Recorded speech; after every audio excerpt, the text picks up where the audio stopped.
Welcome to Sports with Rich. We're back on the SLG network, talking baseball, basketball, boxing, everything. The boss man, Rich Mancuso, is off this week on vacation. Had to give him a few days off, give him some rest. He's enjoying his time off. Shout out to Rich Mancuso. I'm here with John Blayne, my producer and co-host for the night. I'm very excited for the night. How are you, John? I'm doing great. Just got wrapped up doing the Around the Ropes podcast, so it's nice to be coming in here talking some sports, especially with how both New York baseball teams right now are pretty much killing it right now. Yeah, the Mets and Yankees are off to great starts. We're about 67 games into the season. But before we start talking baseball, I just want to give a shout out to all the dads out there. Happy Father's Day. Hope everyone enjoyed the weekend. And I'd like to give a special shout out to my dad, Glenn Rizzo. Happy 58th birthday. And tomorrow is my brother's birthday, Joey. Shout out to Joey. Happy 19th birthday. So let's just start off with the baseball. The New York Mets are hot. They're 45-24. Right now they're playing against the Houston Astros in Houston. Yep. Five and a half game lead entering today. The Braves are in second place. Phillies are in third place. They're off to a great start. How do you feel, John? I feel happier now. I feel happy now the way this team is playing.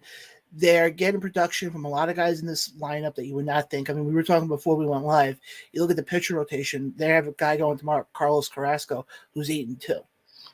And like I mentioned to you before, the last time he had any sort of record like that, you have to go back to 2007 when he was with the Cleveland Indians. I think he went 18-6 that year, something like that. So I'm not saying he's going to go that extreme this year, but the fact that you get it from him is fantastic. You're getting pieces here and there, and I know the comment everybody says is, "Well, what about come the All-Star break?" Yeah, I don't think it's going to be the same. I don't think it's going to be the same like past years. Yeah, they're taking it week by week, and I like the approach by the Mets. They're winning series by series, taking a day at a time, especially under Buck Showalter. He's laid the foundation for these Mets. This year's a totally different year for them.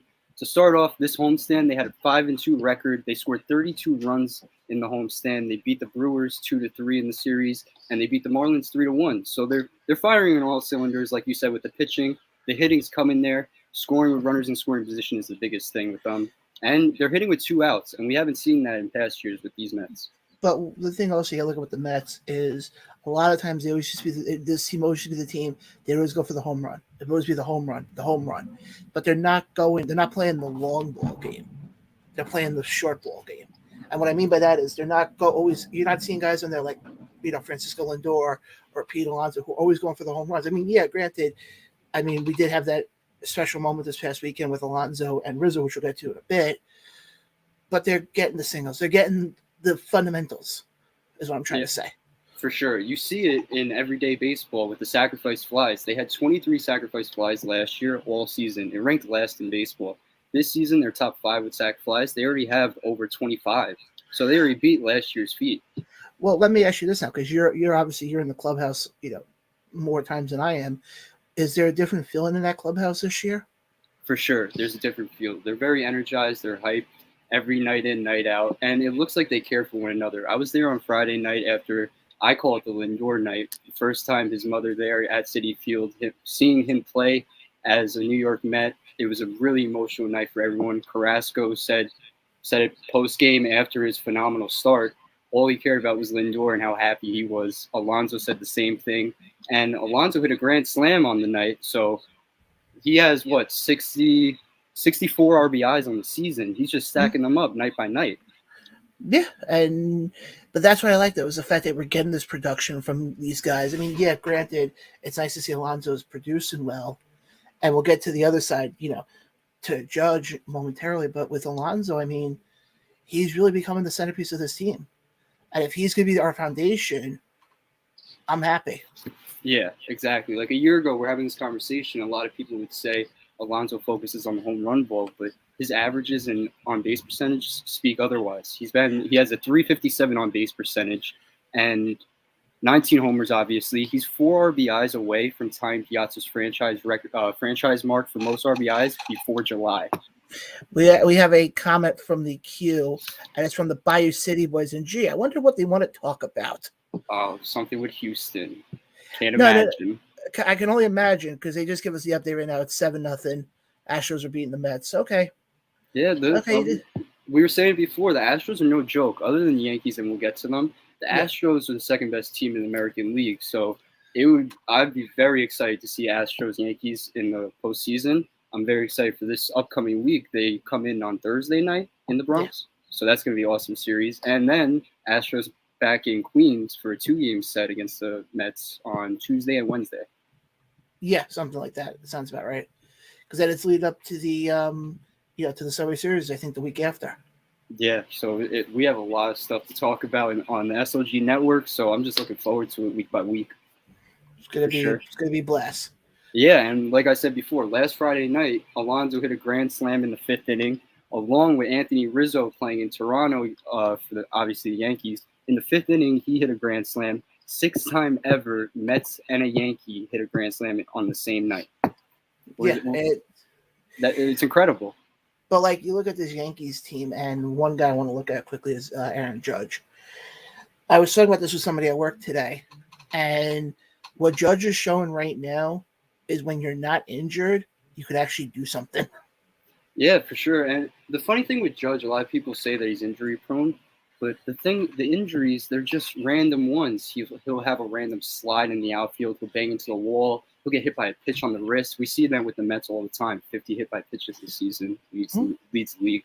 But with Aaron Judge, he's doing it he even does it on the bases. I think he had a stolen base 2 games ago. So yeah, a guy that stands 6'7", stealing bags like that, man, does it all. Well, the funny thing also with Judge is people are comparing him to the run that Maris had in '61. And they're saying right now, if he stays on this path, he's actually going to break Maris's record. That would be incredible. I hope he stays healthy for that. That's unfortunate. That's the key thing is he has to stay healthy. I can't remember the last time he's actually had a full healthy season. Yeah, and you have to go back to probably his 2012, I think. And 2013. And other than the home runs, obviously he has 25. I think it leads the league still. He has 50 RBIs, and you think he'd have higher by now, but they switch the lineup a lot, so it gives other guys opportunities for scoring. But we were also talking about it earlier today, and you made the comment. He also needs a goddamn day off already at this point. Yeah, I'm glad he got it tonight. I think they lost 5-4, I believe. Yeah, they lost 5-4. I got the notification prior to us going live. But that marks 50 and 18. So all you Yankee fans out there, I hope you're happy. Enjoy this moment. Savor it. There's 10 players right now with a 300 or higher on base percentage, 4 players with 13 or more homers, and 5 players with 56 or more hits on the season. So it's not just the Bronx Bombers. They're doing it on all assets. And we were also talking about it before we started tonight. Where they stand right now is the exact same record they had in '98. I go back to '98 because that was the year everybody said, that was the greatest Yankee team to ever play. Because that's when you had Jeter. I don't have to go down the list. If you're a New Yorker, you know exactly who's on that team. The fact that this team is on pace with that team and how many Hall of Famers and legends came off that team, oof. And you think of the all-star names on the Yankees. You got Aaron Judge, hopefully Anthony Rizzo. I'm not related to him, everybody. But you sure? Yeah, I'm sure. But these Yankees, you see Jose Trevino, IKF, Aaron Hicks all of a sudden, Joey Gallo, they're putting an impact on this team night in and night out. But I think the thing is also, and it's kind of the one thing both New York teams have, you're getting it from everybody. It's not just Aaron Judge who's producing. It's not just Pete Alonso. It's your Francisco Lindors. It's your Joey Gallos. Your Aaron. It's everybody. And even, what's his face? Cortez. Yeah, no, Nestor Cortez. He had an off night tonight. He gave up, 3 runs? 3 solo homers. So that's an off night for Cortez. Okay, so he's not Babe Ruth tonight. What are we going to do? Exactly. He has a 6-2 record before tonight. So, yeah, 6-3. A 1.94 ERA before tonight. 75 Ks in 79.2 innings. So the guy's doing it all. And he's not the main guy because at the end of the day, in October, Garrett Cole is starting Game 1 for the Bronx Bombers. Well, let me ask you this now. You're looking at Cortez with the Yankees, and you look at Carrasco with the Mets. Who and obviously, you've been in both locker rooms more. Who has been the bigger surprise to you? Ooh, I'm gonna say Carrasco because no one thought this out of him in the beginning of the season. Along with DeGrom and Scherzer being down for the majority of the season, I think Scherzer has 9 starts this season. No one thought Carrasco was going to be doing this. If anything, if we predicted this, it would be Bassett. or no one had McGill either. And McGill had a great start, but now he hit that injury stint once again. He's out for the next 4 weeks. It's a rough start for them. And that's what's the Mets. scary. Going back to the Mets for a second, you have a guy like Carrasco who's 8-2. We're not saying DeGrom. We're not saying Scherzer. Exactly. What's going to happen when they come back? Yeah, there's not going to be enough starting roles for these guys. Someone's going to have to get moved to the bullpen, and it's just a matter of time and to see who buys into that role. Who's going to be the guy that instead of starting every fifth day is going to be pitching one inning in the bullpen? Yeah. Well, we actually have a comment coming in from YouTube, so let me just pull it up quickly. Oh, okay. Basically asking us, do we think the Dodgers and Yankees in the World Series this year? Ooh. I don't know.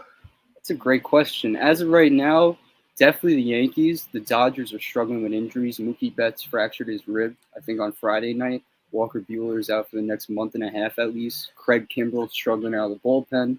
So they have a lot of issues in and out of this lineup and rotation.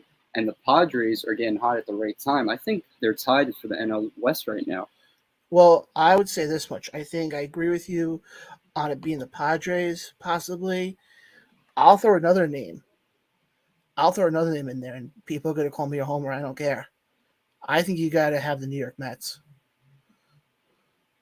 It's a good call. It's just a matter on these injuries. If DeGrom and Scherzer can come back and be the DeGrom and Scherzer we know, all these Mets, including me, all these Met fans are assuming that these guys are going to come back and be 100% Cy Young caliber the first start. It takes time to be that, get into the rhythm of things, you know? Well, we were talking about this earlier. Yeah, Mets are a tough team this year. People for sure are realizing that now. But Robert, we were talking about this earlier today.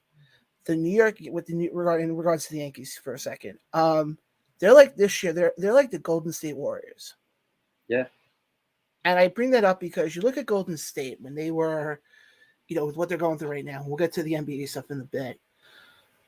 Has it always been the case that Golden State usually starts to play well come the postseason? Or they actually start to care come the postseason because they have such a huge lead in the regular season? Yeah, no, you're 100% spot on with that. I can't name many Warriors games from the regular seasons, especially the 2016 regular season when they went 73-9. Every game was over in the second quarter. And look at this Yankee team; it's the exact same thing. Yeah. How many times do you see a Yankee game hold somebody by the third inning? It's like 5-2, 5-1. Yeah, I was going to say that stretch against the Cubs, the game was over before it started. It was 7-0, and as I turned the game on. Well, anybody who plays the Cubs, it's usually over before it starts. For sure. But more new baseball news in the NL West. Manny Machado went down this weekend, suffered an ankle injury. He was batting .328, 12 homers, 46 RBIs with a 400 on base percentage. He had an NL MVP campaign going along with Paul Goldschmidt. But it's a tough blow for the Padres. They're missing out on Tatis at the same time. I don't know how they're still contending with the Dodgers night in and night out. You have guys like Jake Cronenworth, Eric Hosmer. They're getting it done. Blake Snell, Yu Darvish on the mound, Sean Manaea. So it's a great team under Bob Melvin with his first year. It's just a matter on if they can contend with the Dodgers. Well, that's going to be the thing. And you're talking about that. And we were going back to the comments from Mike before. The Dodgers, all they just got to do is they just got to get healthy, and that NL West is screwed. Yeah. How many times have we seen it? All of a sudden, the Dodgers struggle to come out of the gate, and all of a sudden get by the All-Star break, and all of a sudden, they start to get the guys healthy again, and then all of a sudden they go on this ridiculous run, also, and come game lead over the Giants. Division's done. Yeah, we've seen it year in and year out. These guys, they buy in at the deadline too. They acquired Trey Turner and Max Scherzer for prospects last year. They do it every year to acquire bullpen help. Any needs they have, they get it before October. Yeah, Mike chimes in here again on YouTube and says Padres will fizzle out at the end. They might. Yeah, there's a lot of games to be played. Obviously, there's 67 games already played. But Padres-Dodgers, I think there was only one series played already. So we have a lot of baseball to be played in the NL West. Mm-hmm. And, I mean, you look at with that, I mean, especially that Padres team, they put a lot of money into that team. And we have a comment coming in from Facebook. Calvin says here the Brewers will win the World Series. They have the pitching for sure. It's a matter of the bats. I was there on Wednesday. Corbin Burns was pitching against the Mets at Citi Field. Former Cy Young winner. He dominated the Mets. I think he went 6 innings, 6 or 7 strikeouts. Mm-hmm. But Corbin Burns is the ace of that staff. Freddie Peralta, I believe, Yes. is the next guy. So Josh Hader's one of the best closers in the league. So they have it. It's just a matter on the bats. Looks like we got another comment coming in here from Jackson over on YouTube. He says Cardinals Brewers close game right now. How do you think that division's shaking up? O'Neill, Cruz, Electric. Electric is so far to AL Central interesting as well. Are the Guardians for real? To be honest, the Central to me right now, and this is coming from somebody who's a fan of the Mets and who follows the Yankees, being that I am a New Yorker. The Central to me is always that division I always watch out for, because you never know, because that division is always the closest division. And we were talking about this before we went live tonight. What's the AL Central? Game separates, I think, the Guardians and the White Sox with the Twins, right around there, those 3 teams. So to me, I don't know. I really don't know. I think, and Robert, you said it before, I think you still have a lot of baseball that has to be played. You don't know how these teams are really, they're still trying to figure things out, because you got to remember also, folks, they didn't have a full-blown spring training this year. Yeah, a lot of these guys were getting back to rhythm in late April? Yeah, early May. So what's going to happen once I don't want to say cobwebs, but what's going to happen when all of a sudden you see the dust settle, and you have like the Guardians. Sorry to cut you off there, Robert, for a second, but you have the Cardinals go. You have the Guardians go up against a team like the Yankees or the Astros. Then what the hell is going to happen? It's no match other than Jose Ramirez on Cleveland, especially the dog days of summer. They need a solid lineup and 3 or 4 solid guys going every week in the rotation. And I don't think the Guardians have that. The Twins have the bats. They don't have the pitching. And when it goes to Cardinals Brewers, I think it's going to go down to the last week of the season. There's so much talent on both sides. I'll say this right now. To me, it's going to be the Cardinals. They always figure out a way to pull it out at the end. To me, they're like the 90s Braves in the sense of they always have that NL Central. Yeah. It doesn't matter who's running that team. Go back to the years when it was Matheny.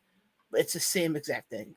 To me, I think it's going to be the Cardinals. If you told me in July the Cardinals would make the wild card, I'd say you were tripping. For sure. Because they went on, a 21-game win streak? Yeah, something like that. Yeah, and that ultimately led them to the wild card. And they were 1 inning away from advancing. It was the Chris Taylor walk-off in L.A. One game, if they're the home team for that wild card, everything changes. That, to me, if you're in the NL Central, you want to win that goddamn division. So you don't have to worry about that playing game. Because let's call it what it is right now. If the season were to end today, you would have the Dodgers coming out of the West, the Cardinals coming out of the Central, the Mets coming out of the East. Yeah. Yeah, Mike. Yeah, I totally agree with what Mike just said here, that Cardinals are going to win. Yeah. Because to me, you still got Yadier Molina on that team. Crap, don't you still have Pujols on that team? Yeah, they have all the well-known veterans: Adam Wainwright, Yadier Molina, Pujols, and you have 2 MVP campaigns going in Arenado and Goldschmidt, 2 corners of your infield. And guys, when we talk about Wainwright, Pujols, and Molina, we're not talking about the 06 Cardinals here. For sure, it's Pujols' 22nd year, and I'm 22 years old. That's incredible. Yeah, it's insane what that guy's been doing. But let's keep it going, because I know we have some stuff to talk about regarding the Los Angeles Angels. Yeah, Mike Trout has been on a tear. 5 homers in the Seattle Mariners series. That's just incredible. 9 RBI, 7 hits in his last 6 games. He's batting .290 on the season, 21 homers. He's coming at Judge for that home run battle. But what did I say before with Judge? When you stay healthy, you produce. And look at what Trout's doing right now. Yeah. When you stay healthy, you can produce. Everyone in the chat knows this famous saying, availability is the best ability. Mm-hmm. That's the key. But now let me ask you this. We're running that West. Obviously right now, though, that Astros team, I don't want to even mention their name because they're destroying my Mets. Thank you very much. Do you think they're for real this year? The Astros? Yeah. Yeah, for sure. It's just a matter on the rotation staying healthy, and Verlander, he's leading the way. Framber Valdez proved himself last year in the playoffs. I like Jose Urquidy, the right-handed pitcher that pitched tonight against the Mets. They have solid guys, and they prove it every year. Correa left this past year. Jeremy Pena takes his spot, just like that. Absolutely. And before we go on, I just want to mention, to everybody's watching us on YouTube, we appreciate it. While you're there, hit the subscribe button. It costs you guys nothing. It does wonders for us. While you're there, also hit the like button, share the video, hit the bell. You'll be notified when we have all future videos coming up. And we got some more comments coming in here. Mike chimes in here and says, "Screw the Astros, Mike. You're my best friend." Calvin chimes in here and goes, "The Astros." The Astros have a chance as long as MLB leaves trash cans in the stadium. Facts. That's a blow to the Bayou boys. Yeah, but no, I mean, I think the big thing that you look at with a lot of these teams coming out of the gate, it's going to be can they stay healthy? I think that's the best way to put it. Yep, that's just a matter on where we're at today in baseball. So many guys, we see it night in and night out. Guys are dropping. And like I said, folks, you just have to remember they didn't have a full-blown spring training. So for a lot of them, like we said before, they're starting to come into their groove now. And a lot of these guys, they hit the COVID IL early. So that's 5 games just under your belt, not playing, including spring training.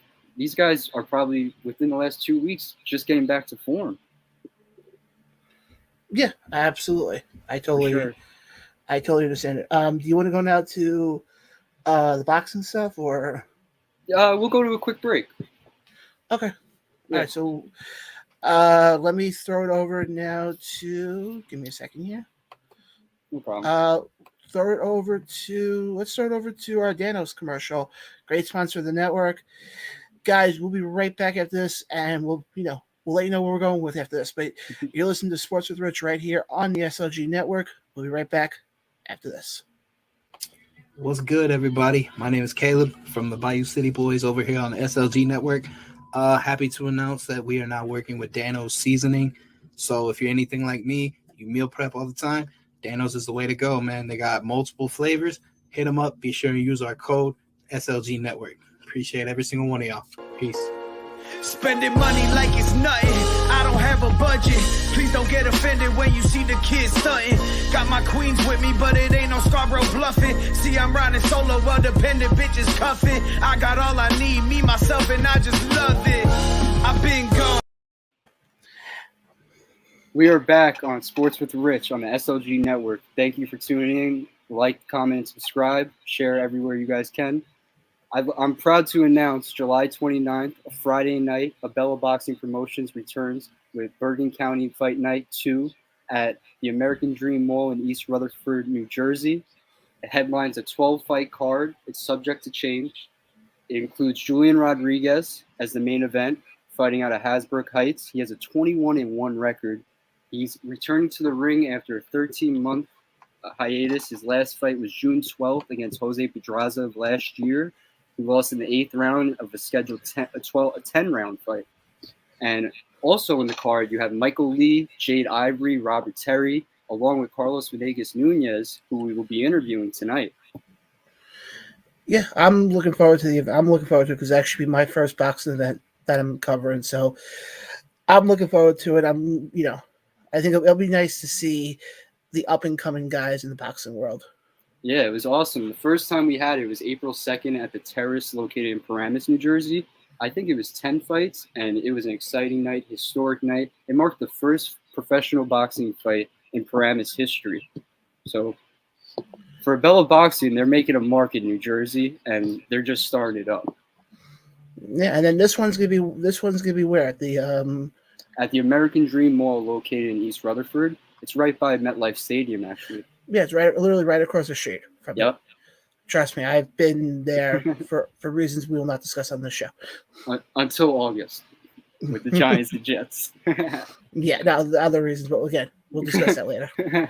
All right, other than Bergen County Fight Night 2, there was a big boxing weekend that included Joe Smith versus Artur Beterbiev at MSG New York City. It headlined an awesome night.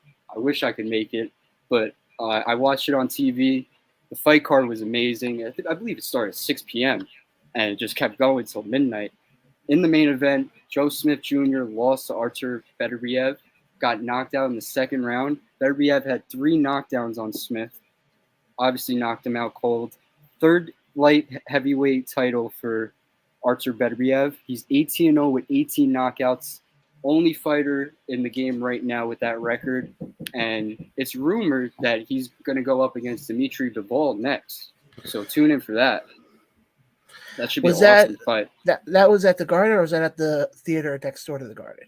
Oh, it was at the Hulu Theater at MSG, I believe. Yeah, it fits like 6,000, 7,000. Yeah, folks.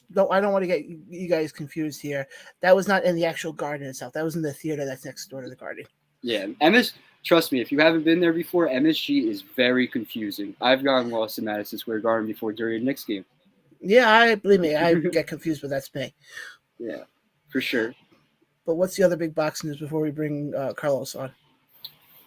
Other than Beterbiev, we are good with the boxing. September 17th, Canelo Alvarez versus Triple G.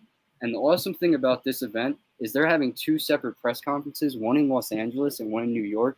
It reminds me of Conor McGregor versus Floyd Mayweather a few years back. If you guys remember, they had a press conference in LA, they had it in London, they had it in Paris, they had it in New York, which I actually attended at Barclays Center, and it was an awesome experience. We had nosebleed seats. We got in for free. Security came up to us with like 10 minutes to go before the event started. They said, here, we're going to move you guys down.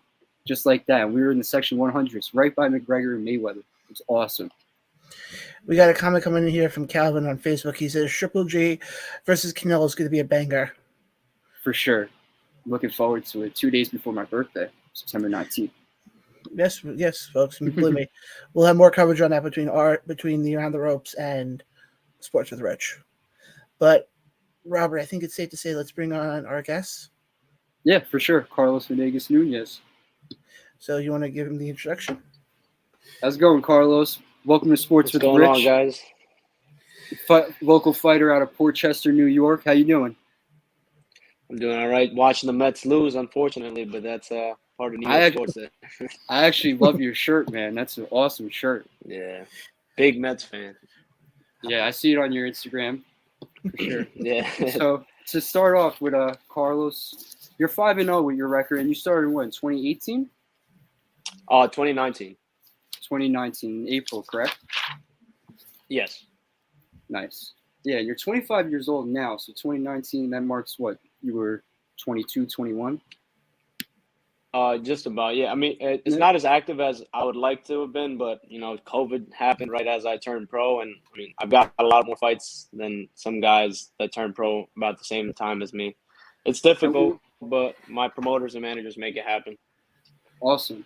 What was it like for you at that age to just enter the ring like that, and what made you get into boxing to begin with?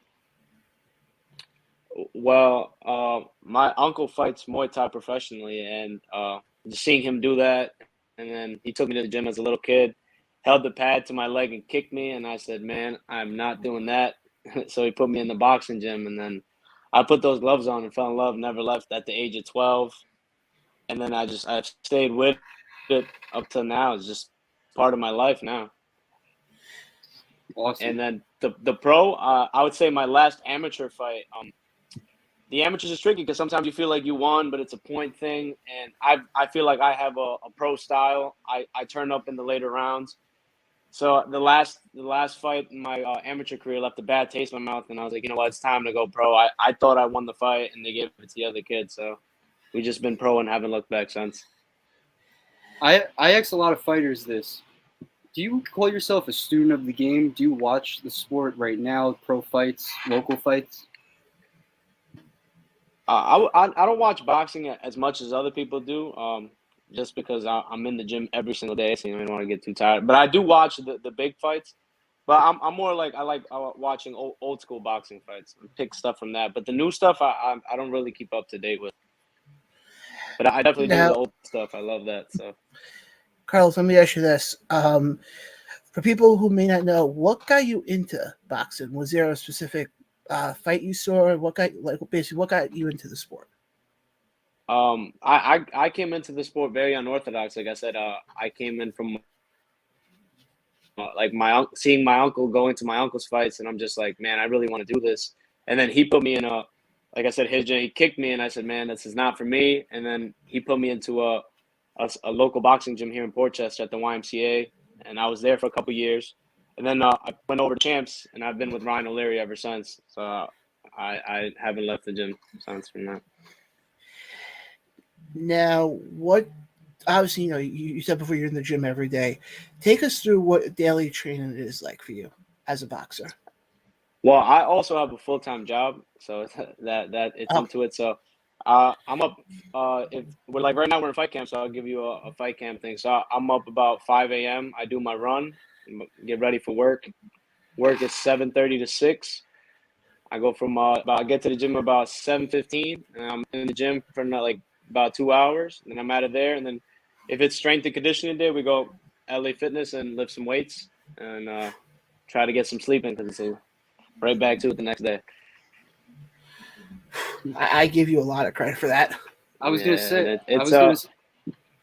say, did you struggle at all with that mindset to start off, working jobs, boxing, training, all this?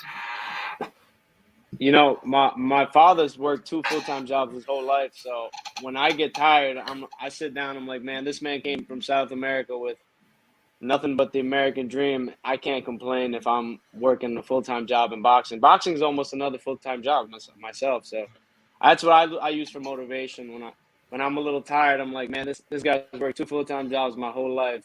If I got to wake up at 5 a.m. to run and then go to work, I can't really complain. Now, obviously, you were talking before about the old school boxing. Who from the old school boxing world, did you look at for any inspiration, like your Muhammad Ali's or any of them? Oh, Arturo Gatti and Macho Camacho. Those are my 2 all-time. When I want to get ready for a fight, get my mindset on in the locker room, I'm watching Arturo Gatti highlights or Macho Camacho for sure. Robert? Yeah, you stand at what, 5'4", 5'5"? Yeah, I'm about 5'5". I'm a short fighter. I was gonna say, do you use your height to your advantage? Yeah, in some fights, when we're in there with all the guys, I'm using that weaving style and I'm chopping those guys down like trees. But then when I get in there with somebody my height, I switch it to boxing. But if they want to bang, we can bang. We can do it all. I've seen you spar before, and it's amazing just to see it up close. How is it in the gym when you're going up against guys that, honestly, you've been friends with, you've been schoolmates with, teammates with other sports? What's it like with that? I would say once that bell rings and we touch the gloves, that's out the window. I could be in there with my brother for all I care. I got to get my work in. Sure. So you just got to put the friendship to the side and get right to work. We're helping each other out. No, exactly. I totally see where you're coming from on that. Now, when you're training in the ring, I'm assuming you have music being played, right? Oh yeah. What's on the playlist for you while you're training for a fight? This is gonna be a big curveball. So the all in locker room is strictly Frank Sinatra. I like to set the mood like that. I like it like it makes it kind of like I'm in a movie. It relaxes me, and then when I get out there to fight, it's a whole nother animal. That's awesome pick. Yeah, that's interesting because most of the time you talk to any fighters, we have a comment coming in here from our Facebook from Calvin. He says, we love some Frank. Yeah, Frank Sinatra is good, but whenever I talk to anybody who, is a fighter like that, they're always saying, oh, I'm playing Tech 9 or, something to get you going. So it's interesting you're going the other way. Yeah, no, I'm the complete opposite because I've been boxing since I was 12. So in my early stage of my boxing career, I would say it was definitely like a lot of rap, old school rap, DMX, Tupac, stuff like that. And then as I've gotten older, it's just like I wanted my body to be relaxed. I want to focus. So I think Frank Sinatra really does that for me and it just relaxes me. He has that power. For sure. You mentioned it before, the All In name. So what made you develop that name and use it every fight?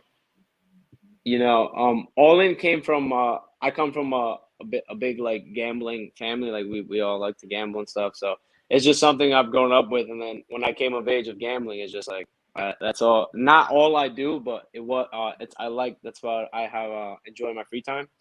So I was like, you know what? That's what I do. It's how I live my life all in, and that's just it's a lifestyle. So we go boxing's all in, and everything's all in. Work, whatever I do is all in. So I thought it was best fitting to make my boxing nickname. Well, now you talked before, that you're always in the gym. Do you ever give yourself a rest day? Sunday's my rest day. For Okay, sure, now Sunday's my rest day. you bring that up. What are you doing when you're not? Are you the type of guy that when you're not in the gym, you're not thinking about boxing, or is that what's going through your mind 24/7? Well, yeah, it's going through my mind 24/7. Boxing keeps me from bouncing off the wall. So if I'm when I don't have a fight coming up, I mean, you guys could ask my trainer. I'm in the gym all the time, all year round. So if he gets a call, it's like, oh, can Carlos be ready for this? I can because I stay in shape, and it's just a part of life. It's kind of like a routine now. It's kind of like a full-time job. So it's like I'm clocking in every day, and I don't really like to take days off. Even my rest days, like I'll go on a long hike or something. It's a workout related rest day. Yeah. Awesome. One thing I always heard when it came to the gym, it's always a great stress reliever. Yeah, for sure. We're here with Carlos Venegas Nunez. He's fighting in Bergen County Fight Night 2, July 29th. It's a Friday night at American Dream Mall located in East Rutherford, New Jersey. Carlos, you mentioned before your trainer. What's the relationship like with you and your trainer? It's how could I put it? Like, he knows how to get the best out of me. He knows what to say. Like, I couldn't ask for a better trainer. I've been with him since I was 14, and I believe in loyalty. A lot of these guys, like we've had our ups and downs, like where I've lost a fight. And I always say it's me, it's never him. And a lot of guys will blame their trainer. Oh, my trainer did this. At the end of the day, it's you in the ring. And if you're not listening to your coach, then the loss is on you. I don't get why other people put it on their coach. I would never. It's always the fighter. But I do believe in loyalty, so it's just me and Ryan till I retire. I think it's safe to say that people who will sit there and blame the coaches, they're trying to take the excuse out. They're trying to not have the blame be on them. Yeah, no. Well, like I also wrestled in high school, and I can't do team sports because, like, let's say I have an awesome game, and the rest of the team doesn't. At the end of the day, in wrestling and boxing, if you had a bad day in the ring, the only person you could look at in the mirror is yourself. You didn't do the road work. You weren't moving your head enough. You all that stuff. So at the end, you got to take responsibility for it. Do you gravitate in your fights towards the fans when you hear them all chanting your name, applauding you, stuff like that? Do you gravitate in the ring like that as they cheer you on? Well, yeah, I'm always for the fan antic stuff. Like if they're cheering, I'll try to do something silly like shake my head or stick my tongue out or smack. Like I like to smack my my glove with my shoe and like little flashy stuff like Camacho and Roy Jones Jr. used to do back in the day. Just keep it interesting for him. I was gonna say you like to have fun in the ring. It seems like. Yeah. I like to put a show on it. I'm telling you, whenever you see me fight, it's never like I said. Carlos Venegas and boring will never be in the same sentence. We actually have a question for you, Carlos, coming in from our Facebook chat, and it's from Calvin. He wants to know, who is your dream opponent? Well, I just moved down in weight. Who's the champion? Who's the champion 118? I would say when I get to it, whoever got the champ at 118 or 122, that's my dream opponent. The WBC, WBA, IBF, WBO. That'd be nice to see you go up against one of the big name guys and really, Well, now let me ask you this now. You've done mainly stuff in the New York, New Jersey area, correct? No, actually, most of my career has been down south. This is my first fight up in the Northeast up here, I would say, because I fought in Myrtle Beach, South Carolina, North Carolina, and West Virginia. Did you notice a difference in the crowds at all? Yeah, for sure. Down south gets a little rowdy. You enjoy the style than the New Yorkers up here. I was gonna say, do you enjoy the rowdiness, or you're more like you enjoy the New York vibe? I'm definitely more New York. That's why I'm looking forward to fighting here at home. Well, New Jersey's not home, but it's close to home. For sure. Got And another. Go ahead, Robert. so I was going to ask you, before you were alive, during your lifetime, even imagine the scenario. What would be your dream event, your dream fight to go to and attend? First row. I would have to say the Thriller in Manila. That was probably insane, and that was Yeah. outside too. And then that would have to be it. Yeah. Now, Carlos, I know you're set to be a part of this, the Bergen County 2 happening at the end of July. What are your thoughts going into this event? Well, my first fight, like I said, almost home in about 3 years since I've turned pro. I'm just looking to put on a show and build new fans, build the fan base in the area so they keep coming out to see Carlos Saul and Venegas Nunez fight. And that's my main goal, is come out and put on a show. Not a statement, but a show. Show them I'm fan friendly, and whenever they come out to see me fight, they're going to be there for a good time. Robert? And you've been through pro fights before.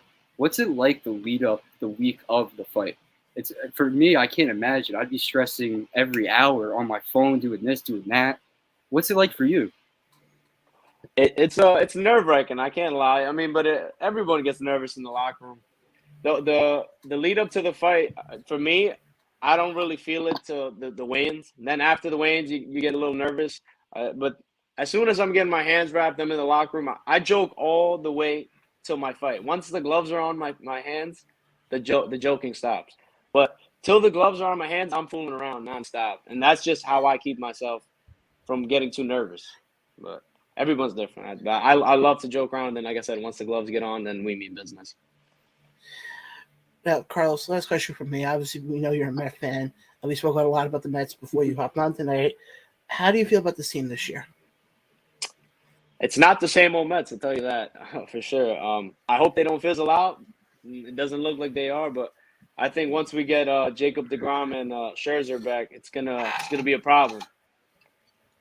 So I hope this will come back healthy, and Yankees Mets World Series. I'm calling it. You heard it here first.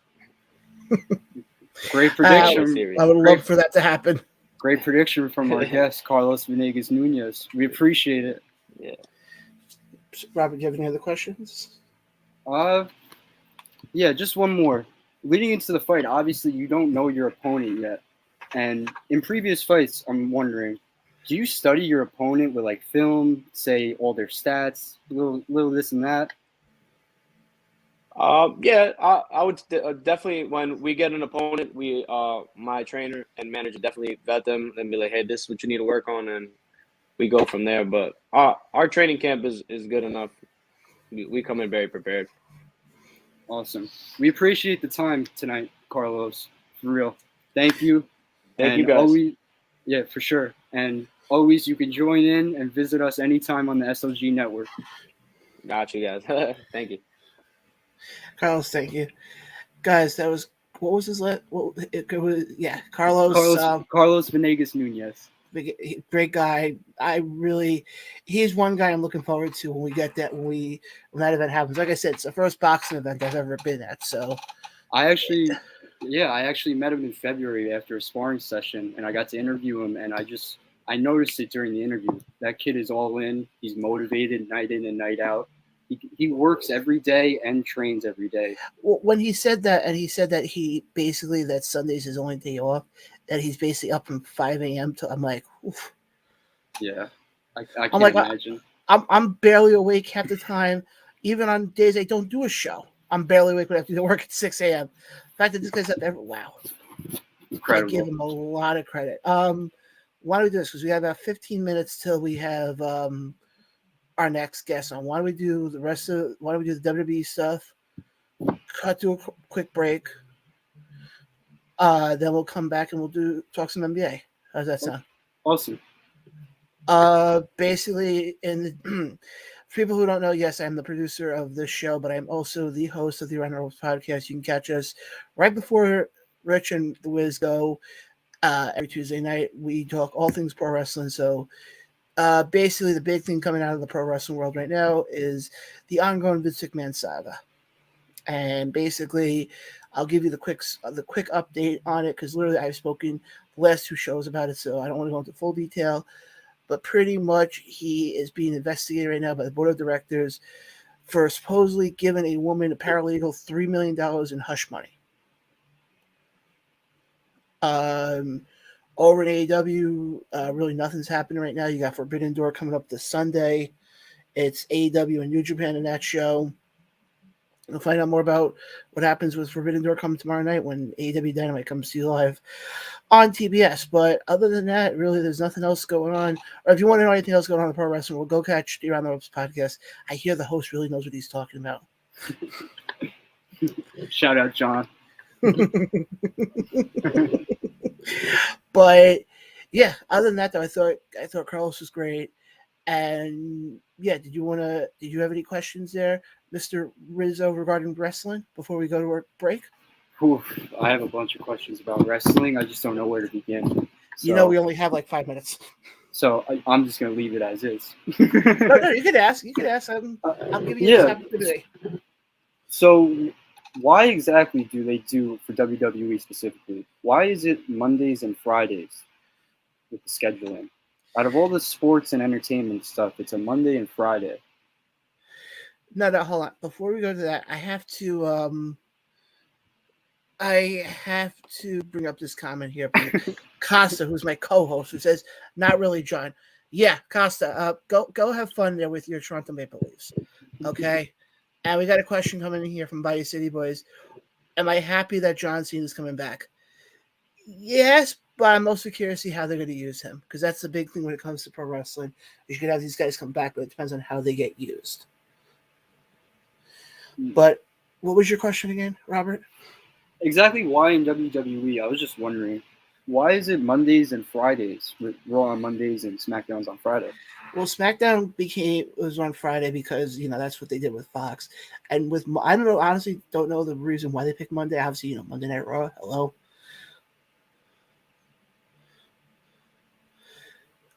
Yes, Calvin, you do have a point there. WWE has done many studies. Monday and Fridays are the best day for their ratings. Yes, he is true on that. Especially the only time where Monday gets a little dicey for WWE is come the football season. I mean, they're going up against Monday Night Football. That's when it gets a little dicey for them. And especially if you got two teams if you got two like top teams going at it, that's when you really notice the nosedive. According to Bay City Boys, Friday, Fox wanted it and Monday Night Raw, but I'm so glad I can watch Monday Night Football instead. Yeah. Unfortunately, but what Nick said with the Bay City Boys is 100% true. People will turn around come football season and say, I can DVR Raw. I'll watch Monday Night Football. And you can literally have the Jacksonville Jaguars playing the Carolina Panthers. I'm picking two random teams here, but you'll see where I'm going with this. And I guarantee you'll have more people, especially in those areas, watching that than whatever's going on Monday Night Raw. I believe it, because you see the Thursday night games. The first 3 weeks every season is good matchups, and then the NFL throws the worst matchups on Thursday night. It would be Jags. It would be Jags versus Texans, Jets versus Panthers, like you said. Ain't nobody watching Jags Panthers, said Calvin. Yeah. I like that one. Bias City Boys, Giants versus Eddie Flag football team. Yeah, that's also coming from the same guys who we're actually going to be facing, I think, week 10. We have Houston. So that's going to be a fun game. Trust me. We got a lot to talk about. That whole week's going to be. Yes, Jags are trash. Mind you, it's coming from a team that cheated because they used trash cans. But moving on. Yeah, we're talking too much football for the month of June. Yes, exactly. Perfect. Jags Lions, must-see TV.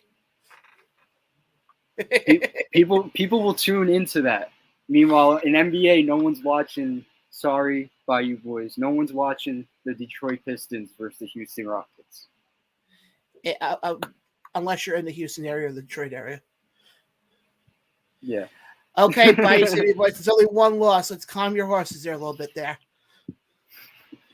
But let's do this. Let's go to a quick break. Calvin, you can play whichever commercial you would like. I'll let you pick it. And then we'll be right back. And we'll Doing bad, they gon' love you. Yeah. Doing good, they gon' hate you. Yeah. Look down on your come up, but to the hustle, stay faithful. Big goals by the rate full. Drip everywhere, that's wasteful. Accent color, that's tasteful. We front and center at the tape. Got 3-5 in my blunt. Yeah. 4 extra mud in my cup. Yeah, I'm feeling that. I'm feeling that. I'm feeling that. I was out of luck. Yeah, now my money up. Yeah, they feeling that. They feeling that. They feeling that. Show her in the truck. Then throw it in the guts. Yeah, she feeling that. She feeling that. She feeling that. Niggas talking tough, yeah, till we pulling up. Now he feeling that. He feeling that. He feeling that. Save me a gold casket. My life been tragic. Good gas and blunts pass. Blow out a nigga head gaskets. Fuck boys, don't need them. Yo bitch crazy, better keep her. Yo niggas high when it's time to ride, but I bet that bitch start squeezing. Smoke sessions in the evening. Private chef and we eat it. It's a long way from voyeur to 4 years in Lamborghinis. Move different, can't see me. Only pictures ain't on TV. Tribe meetings and vibe readings. These space race like E.T. We have roaches in the kitchen. Nice rooms in the villa. Took the cards I was dealt, flipped them. I'm the one who do the dealing. Did so much of my own, baby. I don't give a fuck about feelings. Everybody got a lot to say, but ain't nobody came with it. Fuck it, I spend it. Had it, I lent it. Trusted some niggas, now I regret it. I can forgive it, never forget it. Niggas still out there, I ain't gon' get it. Yeah, this is it, I can't slow up. Niggas muddy from the pole up. Big sauce like a cold cut. You either hoe up or you gon' blow up. Got 3-5 in my blunt. 4 extra mud in my cup. Yeah, I'm feeling that. I'm feeling that. I'm feeling that. I was out of luck. Yeah, now my money up. Yeah, they feeling it. They feeling it. They feeling it. Show her in the truck. Then throw it in the guts. Yeah, she feeling it. She feeling it. She feeling it. Niggas talking tough. Yeah, till we pulling up. Now he feeling it. He feeling it. He feeling it. What a ghost mean power. You a star, Omari Hardwick. Seen a lot of hardships. We was taking long trips. Talking through the glass. Gotta medicate with strong hits of ganja. Gotta watch how people move around you. My brother got sentence cause of snitch. Niggas dying over bitches. Niggas lie like it's religion. If you been dying, you feel me. Gotta keep applying pressure. Double up, that boy can stretch it. Good credit or no credit, they need it, go get it. Lil' baby, this is me. What you get is what you see. And you best believe we war red. Got 3-5 in my blunt. 4 extra mud in my cup. Yeah, I'm feeling that. I'm feeling that. I'm feeling that. I was out of luck. Yeah, now my money up. Yeah, they feeling it. They feeling it. They feeling it. Show her in the truck. Then throw it in the guts. Yeah, she feeling it. She feeling it. She feeling it. Niggas talking tough. Yeah, till we pulling up.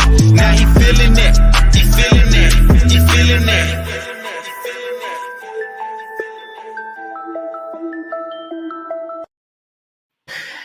And we're back right here on Sports with Rich. I'm John, as joined by the Wiz, Robert Rizzo. Yes. Yeah, but we I do must have a question say, to ask you. to start off, Rich Mancuso will be back, everyone. Don't worry, all my Rich Mancuso fans out there. He'll be back next week. He's just old. He needs some time off. But I mean, so far, the show tonight's been going great. It has. You and I really do have good chemistry when it comes to on air.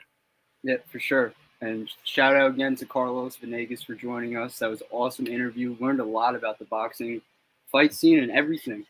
Were you surprised, by the way, when he mentioned how Frank Sinatra is a song that's being played in the gym? That was honestly the last thing I was thinking of at the time, and I'm glad he said it on our show that's focused on New York sports. Well, I laugh with that, though, because most of the fighters, that I've spoken to or that I've read stories of, they always say, I got Tech 9, I got Eminem, 50 Cent, stuff that makes you want to go, But when you hear Frank Sinatra, it's like, I can't imagine boxer getting really amped and hearing New York in the background. Yeah, that's like after a ball game you hear that.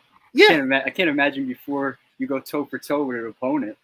Yeah, not when you're about to punch somebody square in the face. Yeah, I can just see it already. Yeah, what got you motivated for tonight's match? New York by Frank Sinatra. To me, I would figure, it would be like Enter Sandman, Welcome to the Jungle, something that gets you wanted to run through a brick wall. For him, it can't be Enter Sandman because with the Mets shirt on, it's too much of a correlation with those Yankees. Yeah, but the Mets had that. If you remember, for a couple of years they had Enter Sandman being played when Billy Wagner. Yeah, you're right. Well, Billy Wagner was here. God, that's going back how many years ago now? I hate to say it, but I was in elementary school. Okay, stop making me feel old. We got some MLB news. Outfielder for the Blue Jays, George Springer, was removed from tonight's game with right elbow discomfort. I think he leads the league in leadoff homers. Yeah, he was another guy who Met fans really don't like right now because he what was it? He basically he was supposed to come to the Mets, I remember. Yeah, I remember that 1 day period of the flip flop. It happened with Steven Matz too, and then you saw the owner of the Mets go out on a spending spree right after. Yeah, we got some comments coming in from our Facebook watchers. Calvin chimes in. He goes, "He might be a madman. Classic movie villain traits. Love it." Yeah, I could see that. For sure. Costa chimes in here. He says, "I appreciate the 50 reference." Yeah, because when you think of songs that get you going, 50 Cent comes to mind. Yeah, it makes you want to run through a wall. 50 Cent, some Drake music in there. Yeah. Bayou City Boy chimes in here and says, Springer always gets bit by the injury bug, sadly. Yeah. Unfortunately, you have those players that get hit by it no matter what they do. Yeah, and the funny thing in the AL East, the Yankees, obviously we said before, 50 and 18. Mm-hmm. There's 3 teams right now competing in the AL East for those wild card spots. You got the Red Sox, you got the Blue Jays, and you got the Tampa Bay Rays. They're all fighting for those 3 spots. And I think it's safe to say, when you look at that AL East, I think if I'm the Blue Jays or I'm Tampa or I'm Boston, don't even worry about the Yankees. The Yankees are light years ahead of you guys. Go after that second place. Yeah, and it's going to be a very interesting summer because all these teams face off against each other, and they're going to beat up on their records. The Red Sox, the Blue Jays, the Rays. The Yankees, for now, I believe they verse Houston coming up, and then they have the A's after that. So if they get through this Houston stretch, obviously 50 wins, they're all set with that. But it's just a week-by-week period, and that's what I like about this Yankees and Mets team. They're not focusing on, we have to get to a 90-win mark. No. We have to get to a 100-win mark. They're focused on tonight and only tonight. Let's see what happens tomorrow when the time comes. We got an NBA reference here coming from Bayou City Boys. They say Bradley Beal will decline his $36 million option and test free agency. He's been rumored to a lot of teams throughout the years because in the NBA, it's a drama-centric league. Guys demand out within 2 months. We saw it with Harden. NBA has drama? No. Oh, no. It blows me away. We saw just yesterday, Kyrie Irving and the Brooklyn Nets saga. No, wait, hold on. Kyrie Irving brings drama? Oh. I don't know what you're talking about. Okay, we're bringing that up. Can we just get into that thing quickly with Brooklyn? Do you think Brooklyn really screwed up that whole thing? That having the big, putting all their eggs into one basket? I honestly like the first move with adding Kyrie and KD, obviously, but they just went overboard with Harden because in the last 2 years we've seen this NBA shift from a 3-man star league on each team to 2 stars, and you build around them. You saw it with this year, Golden State Warriors, obviously, Clay, Draymond, Curry, but in past years, Middleton and Giannis, those were the 2 main guys. Every championship team has those 2 main guys, and it's just a matter on if you build well around them. Yeah, but I mean, go back to even those years when, obviously, you mentioned that 2-man team, and first one comes to mind is the Lakers with Kobe and Shaq. I mean, you look at them. We got some more comments coming here. Calvin chimes in. He goes, Lakers, baby, let's go. NBA on TNT, LOL. Calvin says here he'll take Kyrie or Bradley in LA any day. Costa says, wow, can you guys calm down with the freaking comments here? Costa says he's not going to go to the Lakers. Calvin says yes, he is. Costa thinks Miami. Miami can make a few moves. They have the roster construction and the salary space to do it with a trade. signing here and there. The Lakers, Clippers are in the same situation when it comes to superstars arriving in LA. They're Yeah. all stuck with the hard cap. So if someone's coming to LA, 2 or 3 players are leaving LA, or along with picks. So you're biting the bullet no matter what when you trade for a star, because you're trading your future and you're trading key role guys at the end of the day. Apparently, Bradley Beal just called out the reporter for saying the news. It's news to him. God, the NBA is like pro wrestling. I would not want to be that reporter. I don't know. You want to, since we're talking NBA, would you like to bring on our next guest, who happens to be here? Awesome. So let me bring him on. You introduce him because let me just. Yeah. We welcome Samori Benjamin. We're going to be talking NBA Finals, Golden State Warriors winning the chip, NBA Draft this Thursday. Samori, welcome to the show. Hey guys, great to be here. How's everybody doing tonight? Doing great. Glad you're here. Yeah, it's great to be here, and yeah, it was a really fun finals. So definitely, I appreciate being here to chop it up. Before we start off, where can people catch your work? Well, at WBAI Radio, 99.5 FM, and you can check out WBAIsports.com, also thesportscapital.net. So, yep. Awesome. To start off, I was wondering, obviously you've heard all the news. The parade happened yesterday. Steph Curry wins his first Finals MVP. Warriors' 4th title in 8 years. What are your thoughts on that? The Warriors are an incredible story, no doubt about it. For them to first come on the scene the way they did 8 years ago now, 2015, and win that championship, and they really ran through the league 2015. Steve Kerr, his first year there, that was phenomenal the way they were able to do it. And of course, that was just the beginning of a dynasty that they had at that time. Of course, they added Kevin Durant, and that just made them the superpower of all superpowers. I mean, they were arguably the greatest team ever in the history of the league. To be honest with you, I feel like the Warriors with Kevin Durant were the best team in league history. I really believe that because they were almost the best team in league history before he got there. I mean, when the year before he got there, they went 73-9. That's the best record in NBA history. Now, this is the 75th year this year. So 73-9 record, the best record ever. They did that before Durant even got there. And it took LeBron and the Cavaliers 7 long, hard, tooth-and-nail games to barely beat them. And then they added Kevin Durant. It was over. So, he leaves.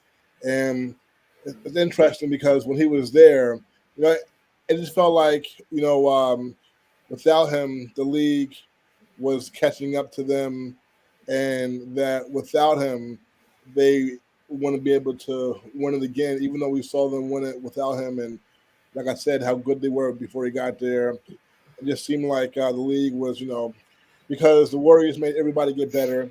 It seemed like the league was catching up with them a little bit, without Kevin Durant there. So to see them do it again, win it again this year, it's really incredible. I mean, about 2 weeks or so before the playoffs started, Steph Curry wasn't playing. Draymond Green's back was shaky. Klay Thompson was not playing that well. And to see them get it together in playoff time and run off another championship is an incredible story. For sure. Some more. You look at this Warriors team, and like you said, they've really taken the league by storm in the last couple of years. Can you start putting them in the category of being like, one of the greatest teams that we've seen, especially in recent memory? Yeah, definitely. Like I said, when Kevin Durant was there, I think they were the best team ever. And I know a lot of people will not agree with that. And there are a lot of people who love the teams from back in the day and Jordan and all so many great teams. But to me, I feel like the game constantly evolves. The players are getting better constantly, and I feel like the players in today's era are the best that there ever have been, and uh, the players today are more skilled than ever before. And are more skilled, more athletic, and so yeah. So I think that with Kevin Durant, they were the best team of all time. I mean, and now without him, they're still, they're champions again. And you look at that team, and I know this has been said a lot, but really just watching the end of that game 6, I thought about Bob Myers and the general manager, the job he's done, because you look at that roster, and they have guys like Jonathan Kuminga, who I think is going to be a star in the league. He hasn't even done anything for them yet. I mean, he was a 19-year-old rookie this year who didn't even play that much. When he did play, you saw all the talent that he has, and he hasn't even been unleashed yet. So he's going to be a star for them. Jordan Poole, he's 22 years old. If James Wiseman, who they drafted number 2 overall 2 years ago, if if he's the real deal, I mean, forget about it. I mean, Steph Curry he's still great. He's still 42, 33. So yeah, they're going to be. They have a lot more to go. We're here on Sports with the Rich on the SOG Network with Samori Benjamin. Thank you, Samori. Another question for you. You mentioned Steve Kerr and all the players on the roster. You basically went down the list.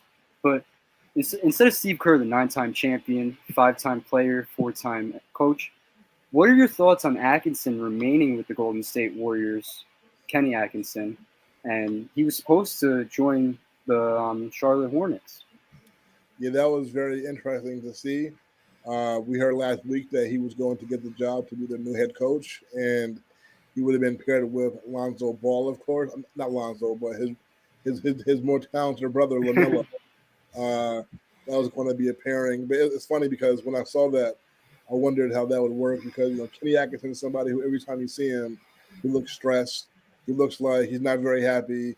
And LaMelo Ball is all about being fancy and having a good time out there while competing and playing well. But you wonder sometimes how that will go over with some coaches. And Kenny Atkinson, I remember him benching D'Angelo Russell at times in Brooklyn when Russell was having a good year. So, I wondered how that would go. But when you look at Kenny Atkinson, he did, to me, a smart decision.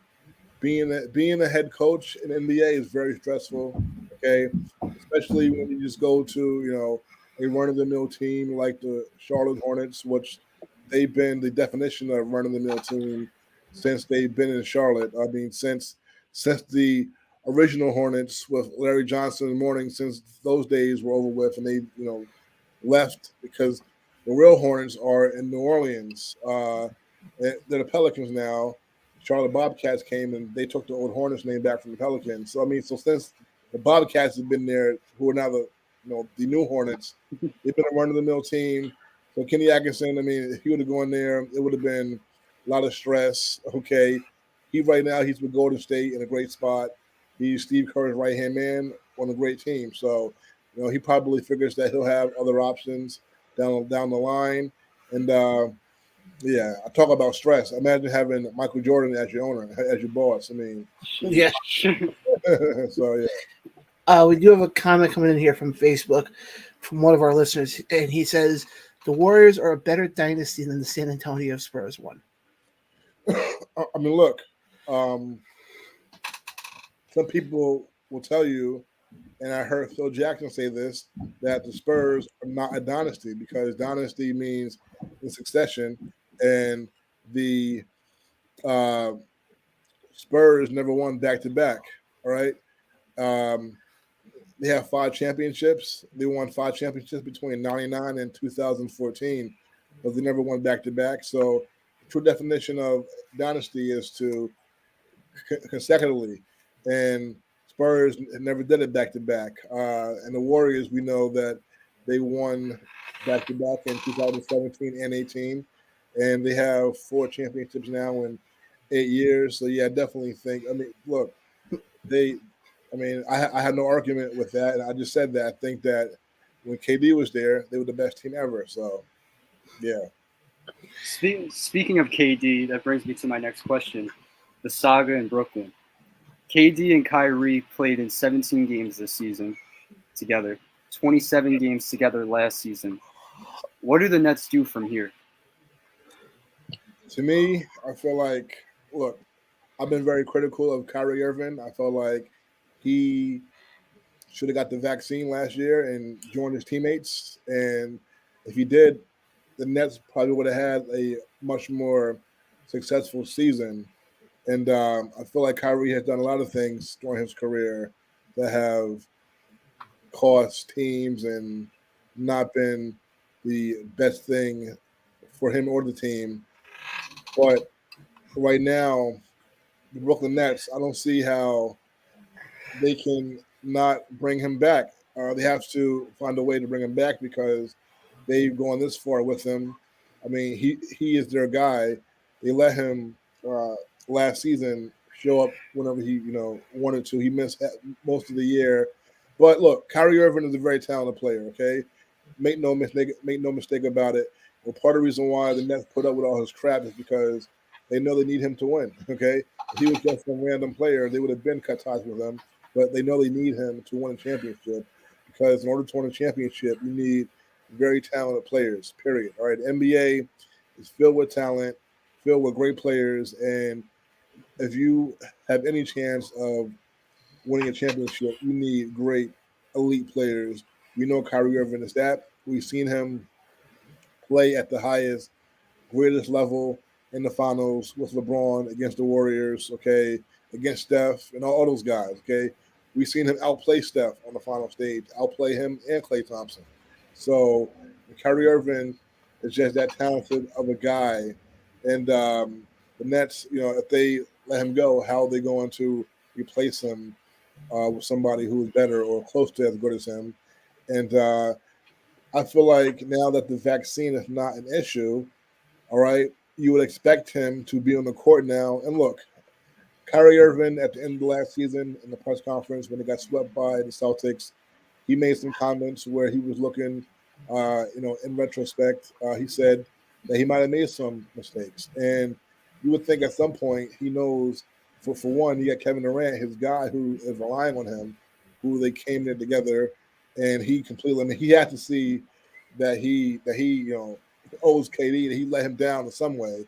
I mean, but sometimes people learn from their mistakes, right? So you got to think that there's some part of Kyrie that knows that he owes this franchise and KD something and a fan base something. I mean, knowing Kyrie, who knows? He may not think that, but you would think that he's got to know that there's a lot of unfinished business and that he has put his team through a lot of changes. So maybe if they can bring him back, he comes back focused and not messing around. So it'll be very interesting to see what happens. But if he does opt out, and if there's a chance that he will go somewhere else, it'll be very, very interesting. Now we have a comment coming in here from Facebook where basically they're asking if Brooklyn doesn't keep Kyrie, where do you see him going? Because I know one of the teams he was rumored to is to my New York Knicks. The Garden, baby, the Garden, Garden. Roll out the red carpet. I know a lot of Knicks fans have already come out against it, but look, let's keep it real.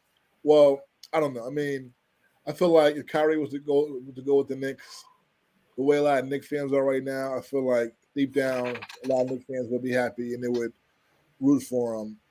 Look, I mean, but I said this before. If Kyrie was playing with the Knicks these last 3 years, he would have got roasted. If he tried to do his shenanigans that he did with Brooklyn and he didn't show up and he just randomly missed games, he would have got roasted by the media, by the fan base.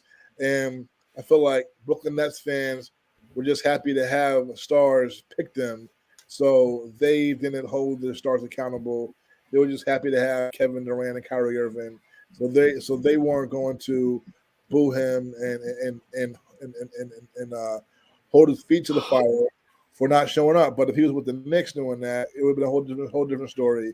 And to me, to me, that's the big reason why he went to Brooklyn and not the Knicks, because he could do whatever he wants. If he went to the Knicks, he would have had to he would have been held more accountable by the public. Okay, uh, but I mean, look, if if he went to the Knicks, it would definitely be sticking it to the Nets. Okay, and if you are a Knicks fan, that would be a great thing to stick it to the Nets, because they stick it to the Knicks by bringing in Katie and Kyrie in the first place, and just the big threat that they had the last 2 years of winning a championship. It was very real, and I feel like if you're a Knicks fan, you don't want the Nets to be the first team to bring a championship back to New York in 50 years. You want that to be the Knicks, your team, because when that day comes, it's going to be very special. But if the Nets do it first, to me, that will be ruined for when the Knicks do win it. So, I mean, it's going to be interesting. And as far as the Knicks, I mean, I don't know, man. I mean, if you probably don't think that's going to happen, but I don't know. It could be a fun few days come July 1st. We're here Well, with.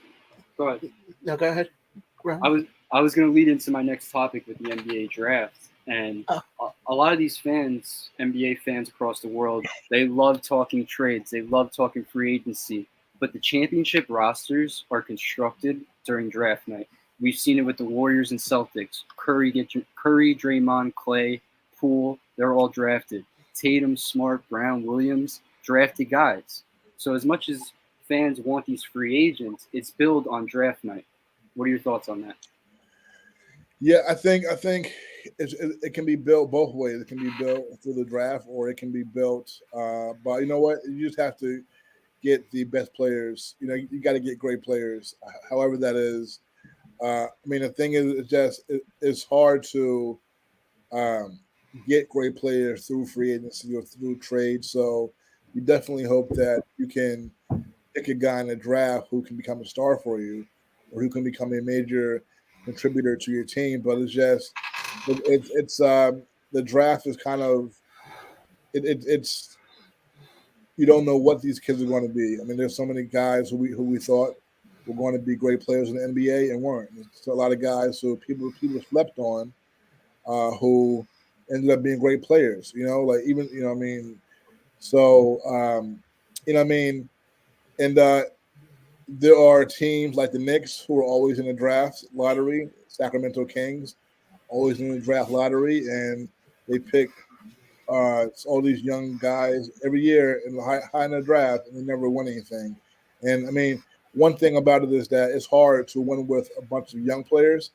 So it's like you need that right mix. You have to also get lucky. You see a team like OKC when they first had Durant, Harden, and Westbrook. I mean, they made the right picks, and they had a great team immediately. But it's I mean, it's the draft is the inexact science. Really you got to get lucky and pick the right guys. And the Knicks, it seems like they haven't picked the right guys most of the time over the last 20 years, and so they've got to whatever they do, they've got to get lucky and pick somebody who can really play. Well, we actually have a comment coming in here from one of our listeners over on YouTube. Okay, there we go.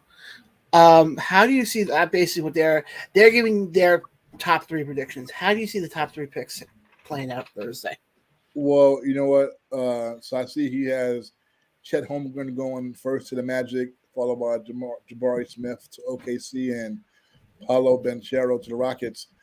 Of all these, I've seen Chet Holmgren play a lot this year from Gonzaga, and I've seen him play a little bit more than Jabari Smith. And Jabari Smith is actually he's a cousin. He's a cousin of Kwame Brown, the number one overall pick from like 2000 or 2001. But Chet Holmgren, to me, from what I've seen of him, I think he's going to be a really good player in the league. If I was the owner of the Magic, I would take him. But I know that, the Magic already have somebody similar to him, and Mo Bamba, who is a 7-footer who's long and can shoot, dribble, block shots, very similar to Chet Holmgren. Uh, Chet Holmgren, though, so you would say, will the Magic pick Holmgren if they already have Mo Bamba? But he's so talented, 7'3". He can shoot, he can dribble, block shots. He really can do it all. If he can get in the gym and really develop his body and get stronger, he could be as good as he wants to be in the league.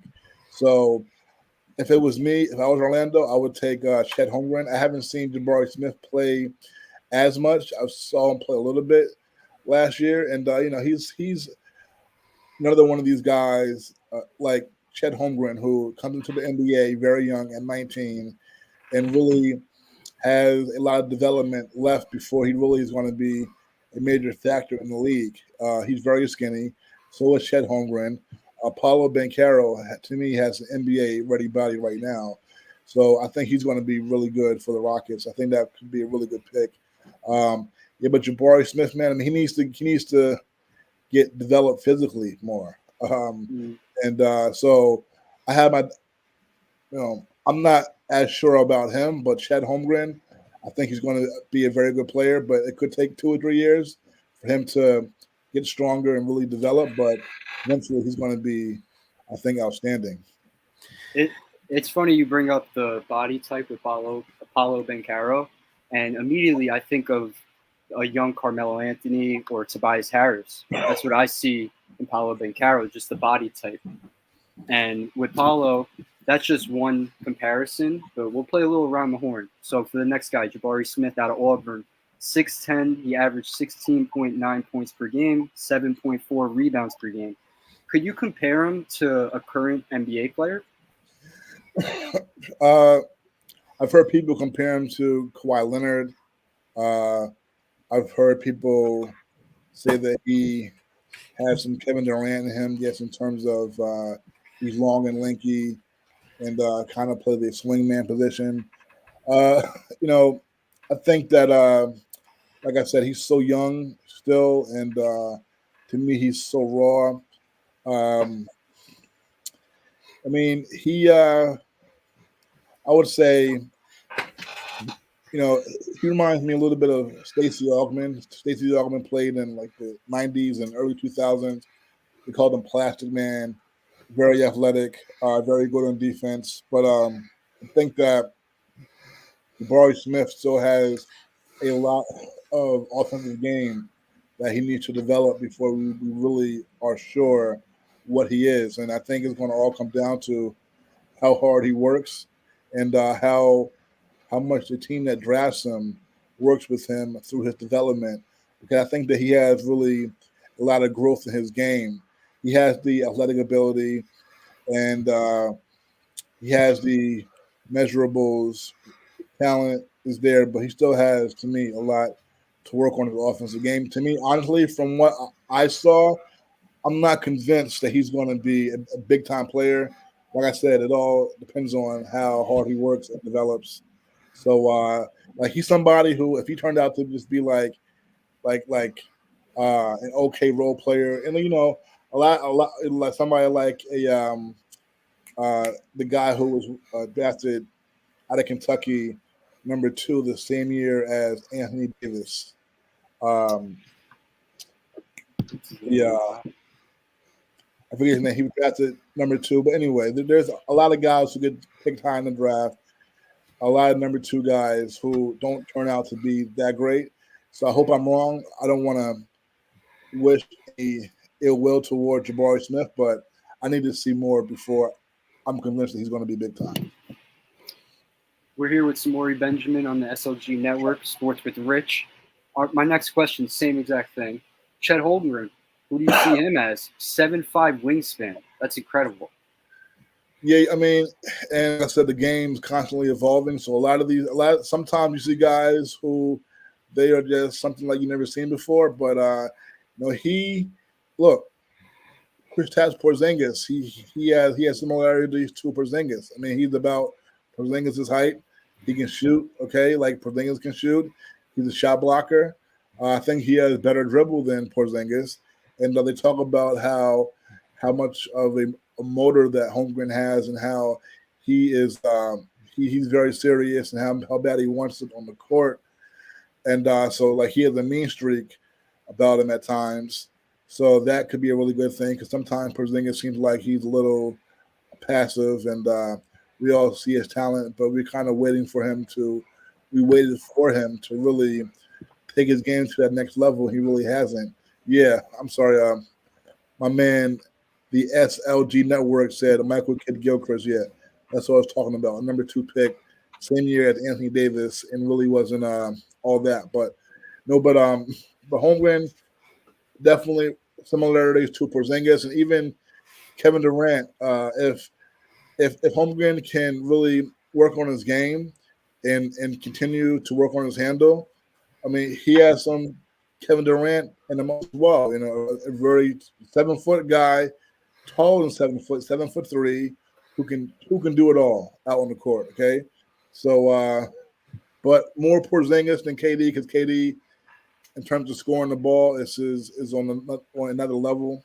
But if Holmgren really works at it, man, I mean, he could be a mix between anywhere between Porzingis, KD, and Giannis. Okay, so It's a great comparison. Yeah. Those three. And my last one, I did an example for Paolo Banchero, Melo, and Tobias Harris. Just the body type, not the talent. Before everyone flips out, I'm not saying Banchero is going to be the next Carmelo Anthony. Just the body type. Who do you compare him as in the NBA right now?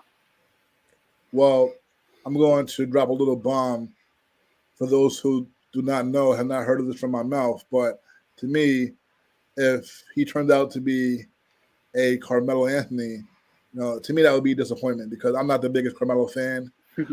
I actually think that Carmelo is the most overrated player in the history of the NBA. So, but Banchero, I mean, I think he'll be more efficient than Carmelo.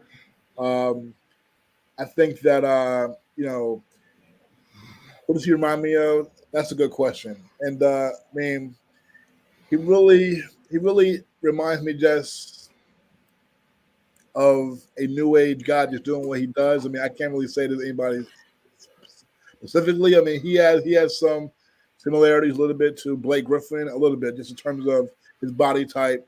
Blake Griffin had the NBA body in college. He was a great leaper, would dunking on you. But Banchero has more handle at this point in college.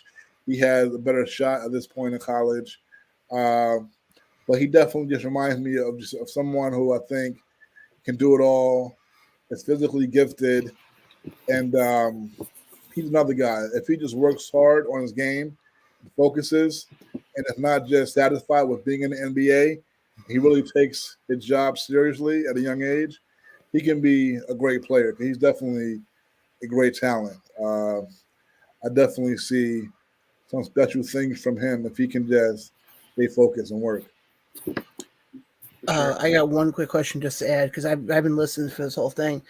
You look at any of these guys coming into the draft, who do you think we will be talking about years from now as being, the next wave of the big time, like your next Steph Curry or your next, like that type of level, if there is one? Well, I think Chet Holmgren definitely can be something that we've never seen if he continues to develop. Banchero definitely, I think, is going to be really good. This kid Jordan Ivey, I haven't seen him play a whole lot, but the one thing is we saw him play against St. Peter's, and that game he did not impress. But a lot of people rave about him, and you see highlights. He's being compared to John Morant. Another kid, Bates out of Memphis. Emoni Bates. Emoni Bates. He was a high-rated prospect in high school and just played his 1 year like Jabari Smith and Holmgren. Bates was up there rivaling Holmgren in high school, and we saw a little bit of him at Memphis. He's somebody who maybe in due time could really surprise some people and make a name for himself. But it's really in this era we have so many guys who come into the league, get drafted high, who are freshmen, 18 years old, and a lot of times it's a lot of these guys still need a lot of development, and it's just tough and kind of unpredictable to just know what they're going to be, and I think for a lot of these guys, it comes to working hard and staying focused, and because when you come into the NBA at 19 years old, there's a lot of obviously distractions, and if the kid is not focused, he could find his way out of the league because it's even though the league has gotten a lot younger, it's a man's league, and it's the best obviously talent in the world, and if you're not focused and not with the right organization that can really watch over you and mold you, a kid can get lost. So, I think a lot of these kids, it just comes down to how much they want it. You look at the Knicks with R.J. Barrett. He came into the league at 19 years old. He's somebody who you can see that he's serious. He wants it, and he's gotten better every year. Right? You look at other guys the Knicks have drafted. They look like they're just happy to be in the league. Right? Like Kevin Knox. He looked happy to be in the league. Frank Ntilikina looked happy to be in the league. Looked like a deer in headlights. Nervous. So it could either be something like that or somebody like R.J. Barrett who comes in, not scared. Every time you see him, he looks serious, okay? And you can see that he wants it and that he's going to work hard, okay? So it's all about these guys' mindset.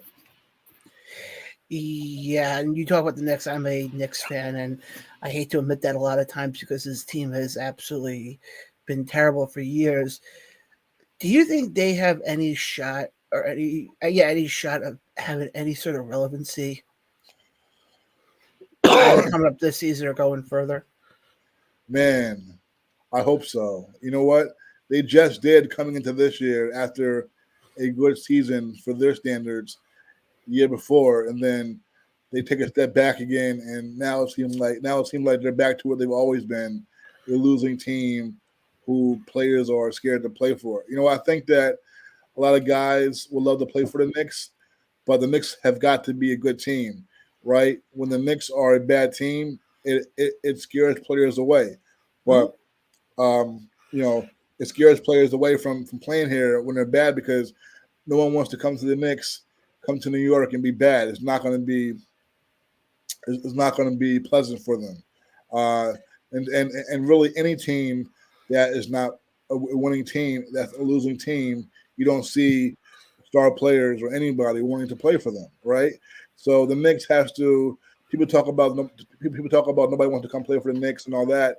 It's not even that. It's just that they just have to get a good team, get a winning team.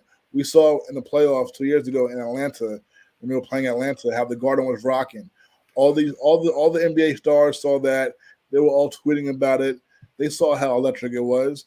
It made guys want to play for the Knicks. They were appealing. I mean, a lot of guys know that if they come to the Knicks and bring that championship here, that has been so long for in almost 50 years, there will be nothing better, no better place to win a championship than right here. They will be the heroes of the city, the biggest thing in the city. So, and that means a lot. And also, these players all love playing at Madison Square Garden.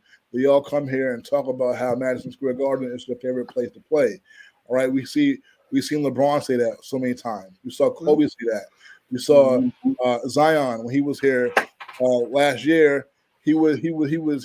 I mean, he couldn't hide the fact that he loved playing at the Garden. I mean, he started giggling and looking like acting like a schoolboy.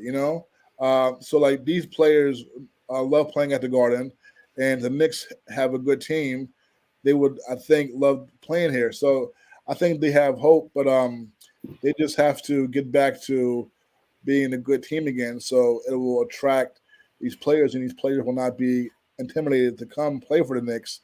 So just looking at this year coming up, it's really hard to, it's hard to say what they should do, because I know that most Knicks fans right now, they want Julius Randle out of town. But last year, 2 years ago, when the Knicks had their really good season, he had a great year. He put the team on his back. And if you get rid of him, then, okay, that's one really good player that's gone. And I know that a lot of Knicks fans think that they have this young core group of players who are really talented and are ready to win by themselves right now. But I don't think that's the case. I think that if you start the year off with, Obi Toppin and Quickly and RJ and all these other young guys, I mean, I don't think they're going to be a playoff team, right? And it's going to be back to, okay, Knicks are losing all the time, and it's going to take confidence out of the young players, and everybody's going to be upset. Everybody's going to want the head coach fired. They want to want the general manager fired shortly after that. So it's like, where are they going, right? I mean, free agency is going to be coming up, and you hear rumors about them trying to sign Jalen Brunson. Okay, he's a nice little player, but is giving Jalen Brunson the bag, like $25 million a year, is that the answer? I don't know. I mean, especially to pair with RJ Barrett, two left-handed shooters. That's tough. It's hard to say it is, I mean, but so the Knicks right now, they are in a tough spot. I mean, really, they need a great player to come, right? And you either get a team that is halfway decent and and that attracts some attention, or you just get lucky and pull a blockbuster trade and get a star. That does not seem very likely. I mean, Dame Lillard, we've heard he wants to come to the Knicks. I mean, that was before this past season, right? So after the Atlanta Hawks playoff series, they had a lot of people were feeling the Garden and the Knicks, but now after last season, who knows, So. And we got one comment coming in from YouTube, and I agree with what they said. The Knicks aren't going to do anything until they have an ownership change. I have been saying that for years, that Dolan is the one that's holding this team back, because you don't see him ever touching the Rangers. Look at how good the Rangers have been doing right now. Okay. So I know this is like Knicks fans, like the number one thing in New York where everybody thinks that James Dolan is the reason why the Knicks have been bad for so long. And I don't agree with that. Okay.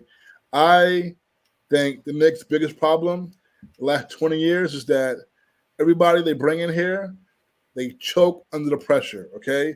Like the Knicks have had a lot of talent over the years. Okay. A lot of talent. They've had a lot of guys who were here with the Knicks, could not win a thing, all right, and then they go somewhere else, and they are big contributors to very good teams. I mean, guys like Nate Robinson, Jamal Crawford, David Lee, Zach Randolph, Stephon Marbury. Like, these guys were all on the same team together and couldn't win a game, But then, like, you bring up their name, and basketball fans will hold those guys in respect. Like, oh, Zach Randolph, yeah, he was a very good player. Oh, Jamal Crawford, yeah, he's the man. Nate Robinson had as much talent, as much heart pound for pound. Stephon Marbury, David Lee, like these were all really good players. They were all together, and Knicks could not win. And then the Carmelo Anthony era. Okay, he's supposed to be this great player, this great all-time Hall of Famer, all this, but they start off one season, all right, the 2014-15 season, they start off 5-36, okay? 5-36, all right? And Carmelo Anthony, okay, you guys say he's an all-star Hall of Famer, okay? So that is a team underachieving. And that was just a year and a half removed from them winning 54 games and winning the only playoff series in the last 20 years, all right? Finishing number 2 in the Eastern Conference, okay? With pretty much almost the same roster. They start off 5-36, okay? Underachieving, like the players underachieved. So, like, even this past year, it's like last year they made a playoff run. All right, Randall playing great, and they come back this year with like pretty much the same players, and they fall apart. So, like, I can't blame the owner for that. Like the owner is not on the court. He's paying these guys millions of dollars to do one thing: go out on the court, execute, and have an impact on winning. And they don't do that. They choke on the court, and then it's Dolan's fault. Like Dolan can only do so much, you know. I mean, so like that's my thing with. I mean, to me, like Knicks fans' energy is misplaced when they go at Dolan. It's the guy. Like Dolan wants to win. He wants to win, but he can't play for these guys, you know. So it's like the Knicks, to me, they always underachieve. The players, they like within games and in the season, things start to go bad. They start to play bad in the game or have a losing streak, and then the pressure mounts, and then things just spiral out of control, and it's a lost season. Like that's the Knicks for you every year. And like you talk to former Knicks players, and they'll tell you how James Dolan really looked out for them and treated them well. So I haven't heard Knicks players talk bad about James Dolan. Like James Dolan is in the locker room taunting these guys, before the game, or like he's heckling them on the sideline. Like he's not doing any of that. It's like, I understand he's the owner, he's the easy guy to point the finger at, but James Dolan is not a pro basketball player, and I've just seen them underachieve these guys who they've had for so long. So, like, the Knicks, man, and like, one more thing. I've been in that building so many times over the years, covering the Knicks, and in the locker room when after another bad loss during another lost season, and these players, you look at them in their face, and they don't want to deal with the media. They're rattled after the latest bad, disastrous loss. They got to face the media before the game, when there's media availability. The players are nowhere to be found. All right, like they're intimidated by this, and the Garden is the biggest stage in the league, and it should be a great home court advantage. But these guys get out on the court and they freeze up. Like sometimes you want things so bad that you press and get tight, and there's a lot to say about that with the Knicks. Okay, so. I can't thank you enough for the time you spent tonight with us on Sports with Rich Samori. We appreciate it so much, and we look forward to having you on again. Again, where could people reach you? Okay, so you can reach me at you can check out WBAIsports.com, also the sportscapital.net, and I've been with WBAI Radio for years, and I'll be doing some more special stuff with them coming soon. I'll definitely keep you all posted on that, and I have a lot of good things coming up. So we'll definitely keep you all posted. Okay. For sure. I look forward to seeing you at the ballpark. Definitely, guys. It's always great talking to you, and we'll talk soon. Okay. All right. Absolutely. Thank you, Samori. Thank you, Samori. Wow. He hit every nail on the head when it comes to draft talk. Knicks, Nets, talked a little Lakers there. It's funny. I just want to go one quick thing that we brought up with the Dolan thing. I see where he's coming from as far as, Dolan's not the one who's on the court, but I think a lot of the reason why Knicks fans go after Dolan is he's one who's kind of controlling everything. I think is the way that a lot of Knicks fans look at it, because you look at and I know you're going back to the Rangers here, but Dolan doesn't touch that team at all, and that team has breathed success. I mean, their freaking goalie Igor, I'm not even going to try to pronounce his last name. Shesterkin. Yeah, that one. He won the Vezina Trophy. Yeah. Tonight. We'll get to a little bit of hockey talk momentarily, but with the Knicks, though, it's like the most impactful player that's come from this team. God, you got to go back to the days of Patrick Ewing. I also, like, bouncing off that thought, with James Dolan, I think it's just a matter of him implementing the right guys in the front office. That's what Knicks fans are mad and pissed off about every season, because who was it a few years back? Scott Perry, I believe. Yeah. And Steve Mills was a bit of an executive in there. Robert, you're also forgetting. We also had, I don't know, arguably one of the greatest coaches as one of our executives. Oh, yeah, Phil Jackson. How far did that take us? I was going to say with Phil Jackson, it seemed like he wasn't even doing the actual job at the time. Yeah. But Bayou City Boy chimes in here and they go, he reminds me of the Cowboys owner. He has to always, yeah, and that's what I'm trying to say. He always has to have the last word. But again, I understand what Samori's trying to say, though, that, he's at the one on the court. He's at the one. Yeah, a lot of times these players can't handle the New York pressure. But then when you start to build this core, Nucleus, I mean, how many years ago was it that we had Pablo Prigioni? Yeah. What was it? Was that during the 2012, 2013 run? I think 2012, right around there. He could have been a phenomenal point guard. Yep. But what happened? Oh, we have to get rid of him. Steve Kerr. Fantastic shooting threes. Nope, we have to get rid of him. It's like, come on. Yeah, and Costa brings up a good point in the comments. He said they made a good move implementing Leon Rose, though. And I agree with his point on that.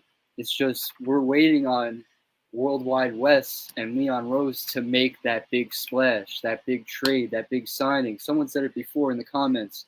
The Knicks didn't get that Durant, the Kawhi, the LeBron in this period. So they've been missing out. Go back. What year was it that Stoudemire was the big free agent? Where it was like that gigantic free agency class? Where it was Stoudemire, LeBron. It was LeBron's Miami year. So it had to be when. So 2010, 11, right around there. Yeah, 2012. There we go. Yes. Thank you for that one, 2012. Yes. But you look at back then, they couldn't even track LeBron back then. No. They got Amari. How far did that take us? Yeah, we had that one win in season. Congratulations. It wasn't until they freaking got to, oh God, was that Miami in the second round that year? Yeah, Indiana. No, I'm talking about the year where they had the 55 wins. I believe it was Indiana. I think it was. I could have sworn it was Miami. In 2012. Let me check right now. But while you're looking it up, I just want to again give a shout out to everybody who's been watching us tonight. We appreciate it big time. If you'd like to subscribe, we definitely would appreciate that as well. Go to our YouTube page, which is youtube.com/the SLG Network. While you're there, hit the subscribe button. It costs you nothing. It does wonders for us. And while you're there, also hit the bell. You'll be notified as soon as all videos go up, which includes, when then Rich and Robert go live here, when we go live on the Around the Ropes, Bayou City Boys, see these podcasts, all the great programming here, plus also all your YouTube exclusives. In addition, share the video. We would appreciate greatly if you guys just hit the share button. A lot of people are on social media. Just share it. That's all we're asking. The answer to that question was you were correct. Miami Heat did defeat the Knicks. That's what I thought. Yeah, in the 2012 playoffs. Why do we do this? Because I think we're going to be going a little bit overtime tonight. Yeah. Despite the fact we both said before the show, oh, we're not going to go overtime. We're going to be done early. That's the way sports are. Yeah. That's also when you get you and I talking. Yeah, exactly. Let's do this. Calvin, if you can, we'll go to one more commercial break, come back, we'll do some of the hockey talk, and then we'll wrap things up. Awesome. So, Calvin, whatever commercial you want to go to, go right ahead. You're listening to Sports with Rich right here on the Wow. You're listening to Sports with Rich right here on the SLG Network. We'll be right back after this. Spending money like it's nothing. I don't have a budget. Please don't get offended when you see the kids stunting. Got my queens with me, but it ain't no Scarborough bluffing. See, I'm riding solo while dependent bitches cuffing. I got all I need, me, myself, and I just love it. I've been gone. Rich is stacking to the ceiling. I'm dick long. Can never change the side I've been on. In 100 years, I'ma still be with my day ones. When it's said and done, fuck where I'm going, it's all about where I came from. You don't know. And we are back right here on Sports with Rich. Did want to make that mention when we did the popcorn, and I totally forgot. We actually have our own line of popcorn. As you saw in the little piece there. If you go to what'spoppingcornsnacks.com, use code SLG, you'll get 20% off on your order. And who doesn't like to get a discount these days where prices are going through the roof? Yeah, it's over $5. Don't bring that up. It's tough out here. Yeah, you and I are kind of from the same neck of the woods there, so Yeah, well, you're more like that hoity-toity Glen Cove area. for sure. All Long Islanders. Shout out to Long Islanders out there. Yes. Shout out, especially the people who live in that other country called Suffolk County. True. Now, But back to sports. no, I didn't think we were going to go back into sports. Isn't that why we're here? We got the NHL Stanley Cup Finals. The Colorado Avalanche lead 2-1 currently. Game 4 is tomorrow night. In the first 3 games, it's just been offensive juggernaut everywhere. 22 goals combined. What do you think about that? Unfortunately, I'll be honest, the fact that it's been that high scoring, I lose interest. It's been so one-sided, all these games. No, you're right. What was it? What are Colorado's up now? 2-1? Yeah, 2-1. What was it? Game 2, Colorado won like 7-0. Yeah, I believe. And then Tampa came back in game 3 and won it like 6-2. Yeah, it was 7-0 in game 2. Comment from the Plague Doctor 73. And I believe it was the overtime game in game 3. No, it was game 3. Oh, game 1 was the overtime game. There you go. But that's funny. Give me an overtime game. Give me a competitive, and we say this in the pro wrestling world. You want to get yourself emotionally invested. Why would anybody get emotionally invested and watch a 7-0 game? Yeah, honestly. I mean, unless, of course, you're a fan of the team that scores 7 goals. By all means, you're invested. Your team is kicking ass. But if you're a casual fan like I am, I would not want to be emotionally invested when it comes to that. To me, I like watching a good hockey game when it's, a 3-2 type of game and the last goal happens less than 2 minutes in the third period. That to me is an exciting game. It's on your edge of your seat. 7-0, I'll sit there and go, it's a win. That's kind of like what the Penguins and Rangers series was. Robert, before you go any further, Calvin brings up a thing here. You know what's funny? Yes, I would take a 1-0 baseball game. Yeah, I like 1-0 baseball games. There's a lot of intensity. I said that to somebody today. Give me a 1-0 baseball game over a 7-0 hockey game. Oh, for sure. I like the anticipation. Yeah, I like the anticipation. But you also remember, it's also the whole strategy part of it. Mm-hmm. It's okay. You're 1-0. You're going into the 7th inning. You're getting the heart of the lineup. Do you keep your starting pitcher in it? Do you go to somebody in your middle relief? Depending on how big, if it's 1-0, do you go to your closer? That's where the whole science side of things. That's why I like, and I said to somebody earlier today, give me a 1-0 baseball game over a 1-1 soccer game or soccer match, whatever you want to call it. Yeah, because honestly, during those 1-0 baseball games, that's when you see what coaches are proven and what coaches aren't. You see the mistakes. What do you say, 1-0 or 11-10? I would take either of them. I'd take either, but everyone loves the action. 11-10, all the home runs, the hits. Yeah. There you go. But 1-0 in postseason baseball, as we know, 1-0 ball games in October are awesome. Every pitch. When you get those 1-0 games, and it's when do they score their first run? Not till like the bottom of the 8th inning, and it's that you're on the edge of your seat. I mean, when we sign off here, I'm gonna probably throw on one of the night games. Now, mind you, I live in New York. Okay, most people, if they live in New York, would not give 2 craps what's going on in San Diego or Arizona. But me, being the nutty baseball fan I am, I'll sit there and watch the game. Yes, exactly. And it may be a boring game, but to me, it's baseball. Mm-hmm. And I will always watch baseball. I don't care if it's a 1-0 game, 11-10, or 35-30. It's always something to throw on. Baseball, yeah, exactly. Baseball, it goes on for 4 hours, but you miss so much throughout the game. But also, I mean, how many times do we have those Boston Red Sox Yankee games that would go in 5-6 hours at a shot? Yeah, exactly. The post-midnight games. So, yeah, those bring back nightmares. Thank you very much. But as far as with the hockey stuff... Yeah, one player to watch, Valery Nichushkin. I'm sorry if I pronounced the last name wrong. He has 3 goals, 1 assisted. Not to cut you off, I think you're okay with that because unless he actually watches this video, I think you're okay. I say it's a habit of mine because that type of last name, I'm reading in my head. I'm like, oh, phew. But well, like I said, he has 3 goals and 1 assist in the series, and I think he's the ultimate factor for the Colorado Avalanche to ultimately defeat Tampa Bay Lightning in the Which Stanley Cup. I think they're going to. I still think Colorado's going to win this. Colorado's a young team. Tampa Bay, unfortunately, they relied so much on the Rangers from 2015 because if you realize, look at half that Lightning team are ex-Ranger players. Yeah, with exactly. Callahan and all them. But to me, Colorado right now is that young team, especially coming out of that West, with how young and fast a lot of those teams are coming out of the West.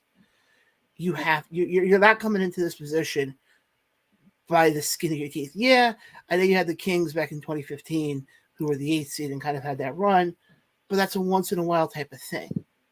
And I was going to say, with the scoring from the Avalanche, it's not like they just started in the last 3 games. They've been pulling this off all postseason. You check the numbers. These guys average more than 3 goals a game. But don't they always make the comment, the postseason's a different season than the regular season? Yeah, you're right about that. But now it shows. These guys are showing up at the perfect time for Avalanche. Yeah, I totally agree. And then I know they announced some of the finalists tonight. Actually, we got a comment coming here from Costa. He says, if Tampa wins tomorrow, it's fixed. How many times have they been down 2-0 and come back to tie the series? It's impossible. Okay, Costa, this isn't pro wrestling. It's not predetermined. I was going to say, in hockey, that's the one sport I don't know how you can predetermine it because but with hockey, even Costa's not wrong, though. Costa's not wrong. If all of a sudden they go back and they win tomorrow, but again, on the flip side, does the NHL really want to push this season anymore? Yeah, it's been a long season in the NHL. Wouldn't this be Colorado's first Stanley Cup? I believe so. I was going to say this. I think this is either their first one or at least second one, because you remember back in for a while you never really heard Colorado's name being mentioned as a potential Stanley Cup winner. I believe it says here they won it in 95 and 2000. Okay, so this would be their third one. Yeah, this would be their third one. Okay. Yeah, okay. You're going back. Wow. You're going back to 95 and 2000. You're going back to the Patrick they won Patrick Waugh days. They won in 2001 and 96. Yeah, you go back to the Patrick Waugh days. Wasn't Joe Sakic on that team back in the day? That's what I believe. That's what Wikipedia is saying. Can't use Wikipedia. It's not a true source. But as far as with the finalists, because I know they announced the winners for the you can call it the NHL awards. Yeah, Toronto Maple Leafs star forward Austin Matthews collected the Hart Trophy and the Tim Lindsay Trophy, which is NHLPA's most outstanding player. Well, obviously, we all saw the list. Just your opinion on it. Any of them surprise you? Not many surprised me. I'm just happy for Igor and New York as a whole because the last week for Rangers fans has been rough, and I knew this award was coming. He was the front runner for it. But it's just nice to see a New York Ranger in the award ceremony and in all the promos with the awards. Yeah, I totally agree, and it's nice to finally see having New York get some sort of recognition. For sure. Anything else you want to get to before we wrap up? Yeah, just a little bit of NFL. We have the NFL stuff to get to. I forgot. Yeah, over the week, Micah Fitzpatrick for the Pittsburgh Steelers became the highest paid safety. He signed a 4-year extension worth over $18.4 million a year. This bolsters Pittsburgh's defense, which is already elite with T.J. Watt, and now they're going to be elite for the next 4 years with Micah Fitzpatrick. If you guys remember, 2 years ago, they traded for Micah Fitzpatrick from the Miami Dolphins. And now look how everything returns and goes back into form because they're willing to give up the picks if they're willing to pay the guy. That's one franchise that does it. You see many teams, they just give up within 2 years, and it's not worth it. Yeah. As far as thoughts on that with me, I have a not that I have a problem, but I find it very funny when you get these defensive guys who get paid. Like you see, like obviously somebody like Aaron Donald. Yeah, I totally agree with get what he got paid. But to me, Minka Fitzpatrick, maybe I just haven't looked at his stats so much. To me, it's okay. It's nice to give him, what he's worth. But to me, what happens if it doesn't pay off? Then they're gonna kick themselves in the butt. I was gonna say it's a big risk paying the safeties individually because you see it with Jamal Adams in Seattle. They pay him, and just within 2 years, Russell Wilson's on another team. Pittsburgh's developing their quarterback system right now, and Mitch Trubisky and Kenny Pickett. So that's a question mark to go into the season. Their only legit proven point is T.J. Watt, Minka Fitzpatrick, and the defense. So they kind of had to make this deal. Oh, absolutely. I mean, you look at the quarterback class. Good God Almighty, Mitchell Trubisky is going to be the kid. Is going to be. Oof. If I'm Kenny Pickett, I'm sitting there going, "Get me out of Pittsburgh. I don't care what team I go to. Hell, send me to the freaking USFL at this point." Exactly. And just two more little storylines. The trade rumors continue to circulate for Baker Mayfield. The two teams rumored right now and throughout this whole offseason have been Carolina Panthers and the Seattle Seahawks. So look out for that on Twitter. Storylines going out throughout the week. And what was the last one? Oh, Rob Gronkowski, soon to be NFL Hall of Famer, retired this afternoon. Hold on. Have to time you out on that one. He retired again. Again from the NFL. And it's rumored that he may return throughout the season. No, his agent Drew Rosenhaus basically said, "Don't be surprised if you see Gronk back by middle of the season." Just like that. Here's what I'm going to do. I'm announcing right now. I'm retiring this week, but I'll see you guys next week. Ah. we got to have a tribute. Oh, yeah, sure. But seriously, though, it's like when they turn around and go, "Oh, yeah, he's retiring, but he'll be back in a couple of weeks." Okay, then just say, he's going to take some time off instead of saying he's retiring. What they wanted to say is he's going to take some time off for all the other TV shows and the networks. Yeah. And then when week 7, week 8 comes around, he'll be back on the field. Oh, yeah. Believe me. I mean, it's the same thing with Brady. When Brady announced his retirement, then a few weeks later, he's like, "No, I'm back." Just like that. It was a 3-week period. I think somebody made the great comment today. Unless the Bucs go below 500, that's when you'll see him come back. Also, the Bucs start out and they're like 2-4, 2-5 coming out of the gate. I see Brady calling Gronk and going, "Gronk, get your ass back here now. We need you on speed dial." Oh yeah, absolutely. And then while he's at it, call Julian Edelman. For sure, get the whole reunion. At that point, get Richard Seymour. Go down the list. Ty Law, Wes Welker. Oh yeah. It's not like he's doing anything right now. But obviously, you have the stuff going on right now with the with Daniel Snyder that's coming out. We're just not going to talk about it tonight because we just haven't had a chance to really look into it yet. Yeah, for sure. That leaked this afternoon, I believe. Yeah, actually leaked like a couple minutes ago. Sheesh. All right, so we're not going to be able to get to it tonight. No, we'll probably get to it next week. Yeah, we're going to have a loaded show like we did today. We're going to have another one for you next Tuesday at 10 p.m. If you're going live tomorrow, that's news to me. For sure. It's news to me, too. But like I said before, all Rich Mancuso fans out there, he is returning next Tuesday. Hey, I thought we did a pretty damn good job without him here tonight. Yeah, yes. Okay, to the SLG network. That's what you call a mistake, okay? The other guy who's hosting tonight, being me, has done that plenty of times. I do want to make one quick programming note, though. We were talking a lot about the NBA draft, and I know the Starting Five podcast, which is one of the other shows you can see on this network, is going to be doing a watch-along Thursday night for the NBA draft, so you definitely want to stay tuned to that. Basically with that, go to our Facebook page, which is facebook.com/the SLG network. go to our YouTube page, youtube.com/the SLG Network. Find us on all social medias. You'll be notified. And yeah, it should be a fun night. It's going to be a long night for the boys, though. So keep them company. They're going to need it. For sure. It was an awesome night, and I'm looking forward to more. NBA draft, MLB, Mets, Yankees. There's so much going on. And they just made a comment. A lot of times they get their picks in before the TV does. Ah, so you guys got to tune in. Yes, because Nick has Adam Silver on speed dial.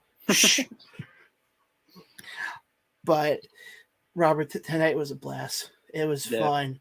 We got it. We talked everything: boxing, baseball, football, NBA. Especially with the baseball stuff. I see a show brewing here between you and I when it comes to baseball. I really do. For sure. And all the fans, just wait out for it. Look out for it. It will be there. And guys, don't worry. Rich will be back next week. We're just keeping his seat warm. Yep. But Robert, where can we'll do the quick goodbye here. Where can